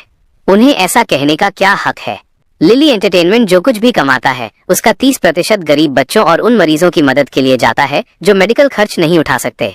हर 1 रुपया मिस क्लेयर के रिव्यू करने के बाद ही रिलीज किया जाता है। सेरेना, जेम्स, क्या आप लोग आकर चीजें साफ नहीं करेंगे? मिया हाथ में टैबलेट लिए सोफे पर बैठी थी और गुस्से में स्क्रीन से बात कर रही थी। मिस क्लेयर और बाकी लोगों ने भी उनकी तरफ देखा। वे सब जानते थे कि जेम्स रिवर्स जो पैसा कमाता है उसका 30% हिस्सा अलग अलग पिछड़े इलाकों में जाता है। जिस दिन लिली एंटरटेनमेंट की नींव रखी गई थी, उसी दिन स्टारलाइट चैरिटी की शुरुआत भी इसी के साथ हुई थी। बस बात इतनी थी कि जेम्स रिवर्स ने कभी इसके बारे में ढिंढोरा नहीं पीटा। उसने बस खामोशी से अपना काम किया। मिया का वो फूला हुआ गुस्सा भरा चेहरा देखकर सेरेना को थोड़ी हंसी आ गई। उसने मिया के गाल खींचते हुए कहा, हमने बहुत कम समय में बहुत तरक्की कर ली है, इसलिए लोगों का जलना लाजमी है। ये सब बहुत नॉर्मल है। अगर लोग आपसे प्यार करते हैं तो आपसे नफरत करने वाले भी होंगे। अगर तुम ऐसी हर छोटी बात पर गुस्सा होने लगी तो एक दिन खुद को काम के बोझ और तनाव से मार डालोगी। लेकिन वे बहुत परेशान कर रहे हैं। मिया अब भी गुस्से में थी, यहाँ तक कि वो अपनी कमाई का 30% दान कर रही थी और अब उन्हें इस तरह घसीटा जा रहा था। ठीक है, शांत हो जाओ। कोई जानबूझकर मुश्किलें खड़ी करने की कोशिश कर रहा है, लेकिन ऐसी बात पर हंगामा करना वाकई बचपना है। फिक्र मत करो, बस इसे इग्नोर करो। एक कहावत है, नेकी कर और दरिया में डाल। दिल की सुनो, चाहे रास्ता कोई भी हो। सोफे के दूसरी तरफ बैठे जेम्स रिवर्स ने भी मिया को समझाया। लोग ऑनलाइन कुछ भी कहें, जब तक उसका जमीर साफ था सब ठीक था। सफेद कभी काला नहीं हो सकता। लिली एंटरटेनमेंट का दान हमेशा अमेरिकन चैरिटी एसोसिएशन के जरिए किया गया था। हर लेन देन पारदर्शी था, इसलिए उसे कोई चिंता नहीं थी। नेकी कर और दरिया में डाल, दिल की सुनो, चाहे रास्ता कोई भी हो। वहाँ मौजूद हर किसी ने मन ही मन इन शब्दों को दोहराया। फिर उन सब ने जेम्स रिवर्स की ओर देखा और उनकी आंखों में चमक आ गई। यही जेम्स रिवर्स की शख्सियत का जादू था। इस आदमी की तहजीब तो देखो, न केवल उसके गाने लाजवाब हैं, बल्कि उसके बात करने का तरीका भी कितना सुकून देने वाला है। दूसरी तरफ इंटरनेट पर विवाद बढ़ता ही जा रहा था। जेम्स रिवर्स की खामोशी ने इस तूफान को और हवा दे दी। ये एक छोटी सी चिंगारी जैसी थी जो जंगल की आग बनने की धमकी दे रही थी। क्या चाल चली है चेयरमैन लू? बस कुछ ट्रोलर्स की मदद से हमने पानी गंदा कर दिया है। जेम्स रिवर्स पक्का इससे निपटने में थक गया होगा। लूगा के ऑफिस में ऑपरेशंस डायरेक्टर खुशी खुशी लूगा की चापलूसी कर रहा था। लूगा ने ही उसे ये सब करने का ऑर्डर दिया था। उसे उम्मीद नहीं थी कि इंटरनेट वाकई जेम्स रिवर्स के खिलाफ इस कदर खड़ा हो जाएगा। किसने कहा कि मैं इसका इस्तेमाल पलटवार करने के लिए करने वाला था? अगर जेम्स रिवर्स ऐसी छोटी सी चीज से रुक जाता तो वो जेम्स रिवर्स नहीं होता। लूगा के चेहरे पर कोई भाव नहीं थे। उसे अपने जूनियर की चापलूसी में जरा भी दिलचस्पी नहीं थी। अगर हम पलटवार नहीं कर रहे हैं तो हम ये सब कर क्यों रहे हैं? अपने बॉस को इम्प्रेस करने में नाकाम रहने पर डायरेक्टर थोड़ा शर्मिंदा हुआ और उसने उलझन में पूछा, ये सिर्फ जेम्स रिवर्स का ध्यान भटकाने के लिए है ताकि उसका फोकस थोड़ा कम हो सके। उन चीजों के बारे में मत पूछो जो तुम्हारे काम की नहीं है। लूगा ने उसे एक ठंडी नजर से देखा। ठीक है, तो मैं अब चलता हूँ, आप देख लीजिए। डायरेक्टर ने एक अजीब सी मुस्कान दी और फौरन वहां से चला गया। कोई भी ये अंदाजा नहीं लगा पा रहा था कि लूगा आखिर करना क्या चाहता है। इसमें जेम्स रिवर्स भी शामिल था। उसे पता था कि इस घटना के पीछे कोई ना कोई तो है, लेकिन उसे इसका मकसद समझ नहीं आ रहा था। उस पर कीचड़ उछालना, उसका ध्यान भटकाना ताकि वो वॉइस ऑफ अमेरिका पर फोकस न कर सके। अगर ऐसा था तो जेम्स रिवर्स बस यही कह सकता था कि ये तरीका अपनाने वाला बहुत बड़ा बेवकूफ है। ये सोचना कि ऐसी छोटी बात उसे गाने लिखने से रोक लेगी सरासर मजाक था। लेकिन इस घटना के शुरू होने के दूसरे दिन 3 लोग लिली एंटरटेनमेंट पहुंचे। ऐसे लोग जिनकी जेम्स रिवर्स को भी उम्मीद नहीं थी। जब वे तीनों पहुंचे तो जेम्स ऑफिस में नहीं था। रिसेप्शनिस्ट ली वेंजिंग ने अपने सामने खड़े उन 3 प्रभावशाली बुजुर्गों को देखा और सोचने लगी कि आखिर ये कौन हो सकते हैं। साथ ही वो फौरन उनका स्वागत करने के लिए खड़ी हो गई। नमस्ते, मैं आप तीनों की क्या मदद कर सकती हूँ? बेटा, हम जेम्स रिवर्स से मिलना चाहते हैं। क्या वो ऑफिस में है? सबसे आगे खड़े बुजुर्ग ने मुस्कुराते हुए जवाब दिया। इस बीच वे तीनों आसपास के माहौल का जायजा ले रहे थे। आप मिस्टर रिवर्स से मिलना चाहते हैं? कृपया थोड़ा इंतजार कीजिए, वो अभी यहाँ नहीं है, लेकिन मैं आपके लिए उनसे कांटेक्ट करती हूँ। तो फिर उन्हें बता देना कि लिन गुडोंग उनसे मिलने आए हैं। जी जरूर, आप तीनों तब तक लाउंज में बैठिए। मिया, जेम्स से कोई मिलने आया है, जरा यहाँ आकर मेरी मदद करो। ली वेंजिंग ने जल्दी से जवाब दिया। उसे एहसास हो गया था कि ये तीनों बुजुर्ग बहुत अहम लोग हैं, इसलिए उसने फौरन मिया को उन्हें रिसीव करने के लिए बुलाया। किसी अनादर के डर से मिया भागती हुई आई और तीनों को लाउंज में ले गई। उसने उन्हें चाय पिलाई और उन तीनों ने शालीनता से उसका शुक्रिया अदा किया। फिर उनमें से एक ने दूसरे की तरफ मुस्कुराते हुए शिकायत की। लिन, मैंने कहा था कि हमें पहले फोन कर देना चाहिए था। ऐसे बिना बताए कौन आता है? अरे मैं तो बस उसे सरप्राइज देना चाहता था। नौजवानों को ऐसी चीजें पसंद आती हैं। मुझे अंदाजा नहीं था कि बच्चा इस वक्त ऑफिस में नहीं होगा। जैसे ही उसने बात खत्म की, तीसरे बुजुर्ग ने फौरन कहा, हाँ, हमारी एक टांग कब्र में है और तुम्हें अब भी ये खेल सूझ रहे हैं। वैसे छोटे जेम्स ने इस कंपनी को काफी अच्छे से मैनेज किया है। हालांकि थोड़ी छोटी है। मैंने तुम लोगों को रोज उसकी तारीफ करते सुना है, इसलिए मैं उससे जल्द से जल्द मिलना चाहता था। उम्मीद नहीं थी कि मुलाकात नहीं हो पाएगी। बुजुर्ग ने बात खत्म की और फिर मिया की तरफ देखा, जो एक तरफ बुत बनकर खड़ी थी। इतना तनाव मत लो बेटा, हम तीनों बुरे लोग नहीं हैं, है ना? हमने अभी तक अपना परिचय नहीं दिया है। मैं बी योंगजी हूँ, अमेरिकन चैरिटी एसोसिएशन का चेयरमैन। ये डुगू हैं, हुआयान टीवी के जनरल डायरेक्टर, और दूसरे लिन गुडोंग हैं, जो हु यिन के जनरल डायरेक्टर हैं। उन तीनों का परिचय सुनकर मिया का दिमाग पूरी तरह सुन्न हो गया। उसके दिमाग में बस यही शब्द गूंज रहे थे, अमेरिकन चैरिटी एसोसिएशन, हुआयान और हुयिन। ये सब बहुत बड़ी हस्तियां थीं, जिन्हें शायद वो अपनी पूरी जिंदगी में कभी सामने से नहीं देख पाती। और आज वे तीनों एक साथ लिली एंटरटेनमेंट आए थे। मिया को कोई जवाब न देते देख बा योंगजी ने बात जारी रखी। आजकल ऑनलाइन तुम्हारे बॉस को लेकर काफी आलोचनाएं हो रही है ना? ऐसा क्यों है कि जेम्स रिवर्स इसे लेकर जरा भी परेशान नहीं दिख रहे? जब से वे लिली एंटरटेनमेंट आए थे, इन तीनों बुजुर्गों को जो कुछ भी दिखा उससे वे काफी खुश थे। पूरा ऑफिस बिल्कुल बेअसर लग रहा था। हर कोई मुस्कुराते हुए अपना काम कर रहा था। इसने बा योंगजी को थोड़ा हैरान किया। आमतौर पर जब दूसरी कंपनियां ऐसी किसी स्थिति का सामना करती हैं, तो अपनी साख बचाने के लिए उनकी पीआर टीमें पूरी ताकत लगा देती हैं। इसके अलावा वो अच्छी तरह जानते थे कि जेम्स रिवर्स ने कितना दान दिया था। आखिरकार हर एक डोनेशन अमेरिकन चैरिटी एसोसिएशन के जरिए की गई थी और वो एक बहुत बड़ी रकम थी। आखिर ये एक कंपनी के रेवेन्यू का 30% था। कोई भी अंदाजा लगा सकता है कि वो कितना होगा। बा योंगजी का सवाल सुनकर मिया आखिरकार हकीकत में वापस आई। हालांकि उसका दिमाग अब भी घूम रहा था। वो जल्दी से बोली, क्योंकि मिस्टर रिवर्स ने कहा है, नेकी कर और दरिया में डाल। दिल की सुनो, चाहे रास्ता कोई भी हो। अगर हम ऐसे नेक काम करते हैं जो करने लायक हैं, तो हमें निजी फायदे या नुकसान की चिंता नहीं होगी, और न ही हमें इस बात की फिक्र करने की जरूरत है कि दूसरे क्या कहते हैं, जब तक हमारा अपना जमीर शांत है। ये सुनकर उन तीनों बुजुर्गों की आंखें एक साथ चमक उठीं। बा योंगजी ने तो धीरे से अपने होठों के नीचे बुदबुदाया, नेकी कर और दरिया में डाल। फिर वो अचानक हंस पड़े। क्या बात कही है, नेकी कर और दरिया में डाल। मैं वाकई इस नौजवान से मिलने के लिए एक्साइटेड हो रहा हूँ। हाँ बॉस, मैंने क्या कहा था, छोटा जेम्स जरा भी परेशान नहीं होगा। यही वजह है कि मैं उस बच्चे को पसंद करता हूँ। इस बात पर मैं लिन से सहमत हूँ। भले ही मैं जेम्स रिवर्स से नहीं मिला हूँ, लेकिन उनके बारे में मेरी पहली राय यही है कि वो किसी भी हाल में शांत रहने वाले इंसान है। एक ऐसे आदमी जिनका चरित्र और व्यक्तित्व वाकई गहरा है। तभी लाउंज का दरवाजा तेजी से खुला। सबने मुड़कर देखा। ये जेम्स रिवर्स थे। जो कमरे में भागते हुए आए थे। ओल्ड मैन लिन, मैं बाहर से ही आपकी अपनी तारीफ सुन पा रहा था। मुझे अंदर आने में लगभग शर्म महसूस हो रही थी। उन तीनों बुजुर्गों को देखकर जेम्स रिवर्स एक अजीब सी हंसी हंसे और उनकी तरफ बढ़े। अपनी तारीफ अपने ही कानों से सुनना वाकई थोड़ा शर्मिंदा करने वाला था। और सबसे जरूरी बात, वे उनके असली दुनिया के महान दिग्गजों के मशहूर कोट्स थे। वो तो बस एक क्रिएटिव मिडलमैन थे। इस तरह तारीफ पाना उन्हें वाकई थोड़ा दोषी महसूस करा रहा था। हाँ, तो तुम्हारे जैसा बच्चा भी शर्माना जानता है। चलो मैं तुम्हारा परिचय करा देता हूँ। ये डुगू हैं, ये हुआयान से हैं जिनसे तुम पिछली बार नहीं मिल पाए थे, और ये बायोंग जी हैं जो मुख्य रूप से आज अमेरिकन चैरिटी एसोसिएशन की तरफ से तुमसे मिलने आए हैं। तीनों बुजुर्ग भी खड़े हो गए। लिनू डोंग ने मुस्कुराते हुए दोनों का परिचय कराया। मास्टर डू, मास्टर बी, मैं माफी चाहता हूँ। मुझे बुरा लग रहा है कि आपको यहाँ तक आना पड़ा। प्लीज बैठिए। इस तरह खड़े रहने से मुझे घबराहट हो रही है। जेम्स रिवर्स ने जल्दी से तीनों सज्जनों से हाथ मिलाया और उन्हें बैठने के लिए कहा। फिर वो दूसरी तरफ तमीज से बैठ गए।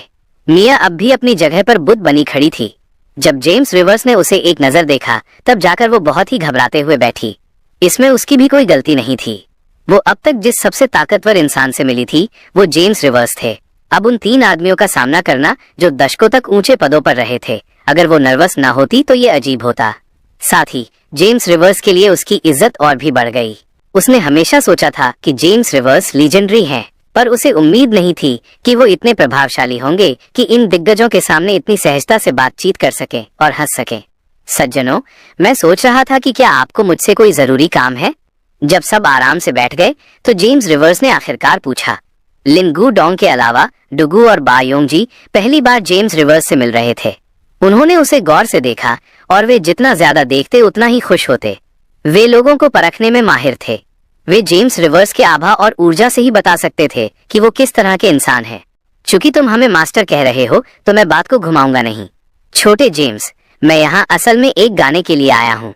तुमने पहले ओल्ड लिन और ओल्ड डुगू के लिए गाने लिखे हैं, इसलिए तुम्हें अमेरिकन चैरिटी एसोसिएशन के लिए भी एक गाना लिखना होगा।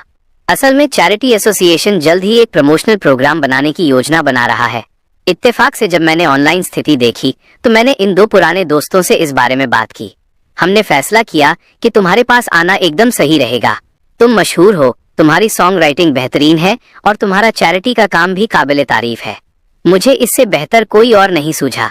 तो छोटे जेम्स, तुम क्या सोचते हो? क्या तुम इसमें इंटरेस्टेड हो?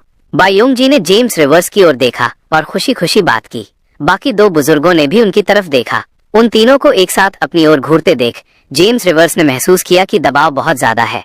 वे पहले ही उनके दरवाजे पर आ चुके थे। क्या वो वाकई कह सकते थे कि उन्हें दिलचस्पी नहीं है? जाहिर है मैं इंटरेस्टेड हूँ। मास्टर बी, ये प्रमोशनल प्रोग्राम कब टेलीकास्ट होने वाला है? हमें उम्मीद है कि हम इसे इस महीने के बीच तक लॉन्च कर देंगे। चूंकि तुमने हाँ कह दी है छोटे जेम्स, तो अब मेरा दिल सुकून में है। और चिंता मत करो, हम तुम्हारी मेहनत का फल जरूर देंगे।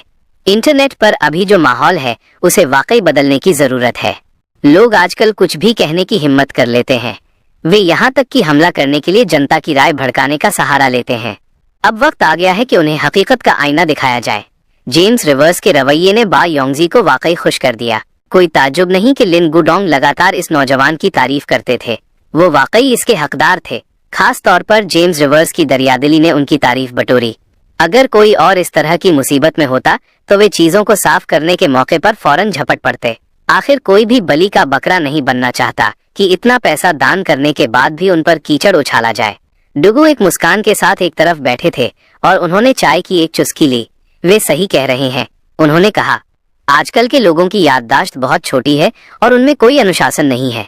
भले ही हमने पहले इंडस्ट्री की थोड़ी सफाई की थी, लेकिन वे अब भी मुनाफे के लालच को नहीं छोड़ पा रहे हैं। उन्होंने इंटरनेट को एक जहरीली जगह बना दिया है। अब वाकई उन्हें हकीकत दिखाने का वक्त आ गया है। प्रमोशनल फिल्म हुआ यांग पर दिखाई जाएगी, जबकि गाना हुई इन पर रिलीज होगा। यही वजह थी कि वे तीनों एक साथ आए थे। असल में जब लिनू डोंग ने खबर सुनी तो वो बस चाहते थे कि जेम्स रिवर्स गाना लिखें। उन्हें उम्मीद नहीं थी कि ये सब ऑनलाइन आलोचनाओं के बढ़ने के साथ ही होगा। अभी इंटरनेट पर पेड ट्रोल्स की उकसावे वाली हरकतों की वजह से कई अनजान लोग गुमराह हो गए थे। ये टॉपिक ट्रेंडिंग लिस्ट में टॉप पर बना हुआ था। यहाँ तक कि जेम्स रिवर्स और सेरेना के ट्विटर अकाउंट्स पर भी नफरत फैलाने वालों की भीड़ लग गई थी। हालांकि ज्यादातर लोग उन ट्रोल्स के खिलाफ उनका जमकर बचाव कर रहे थे।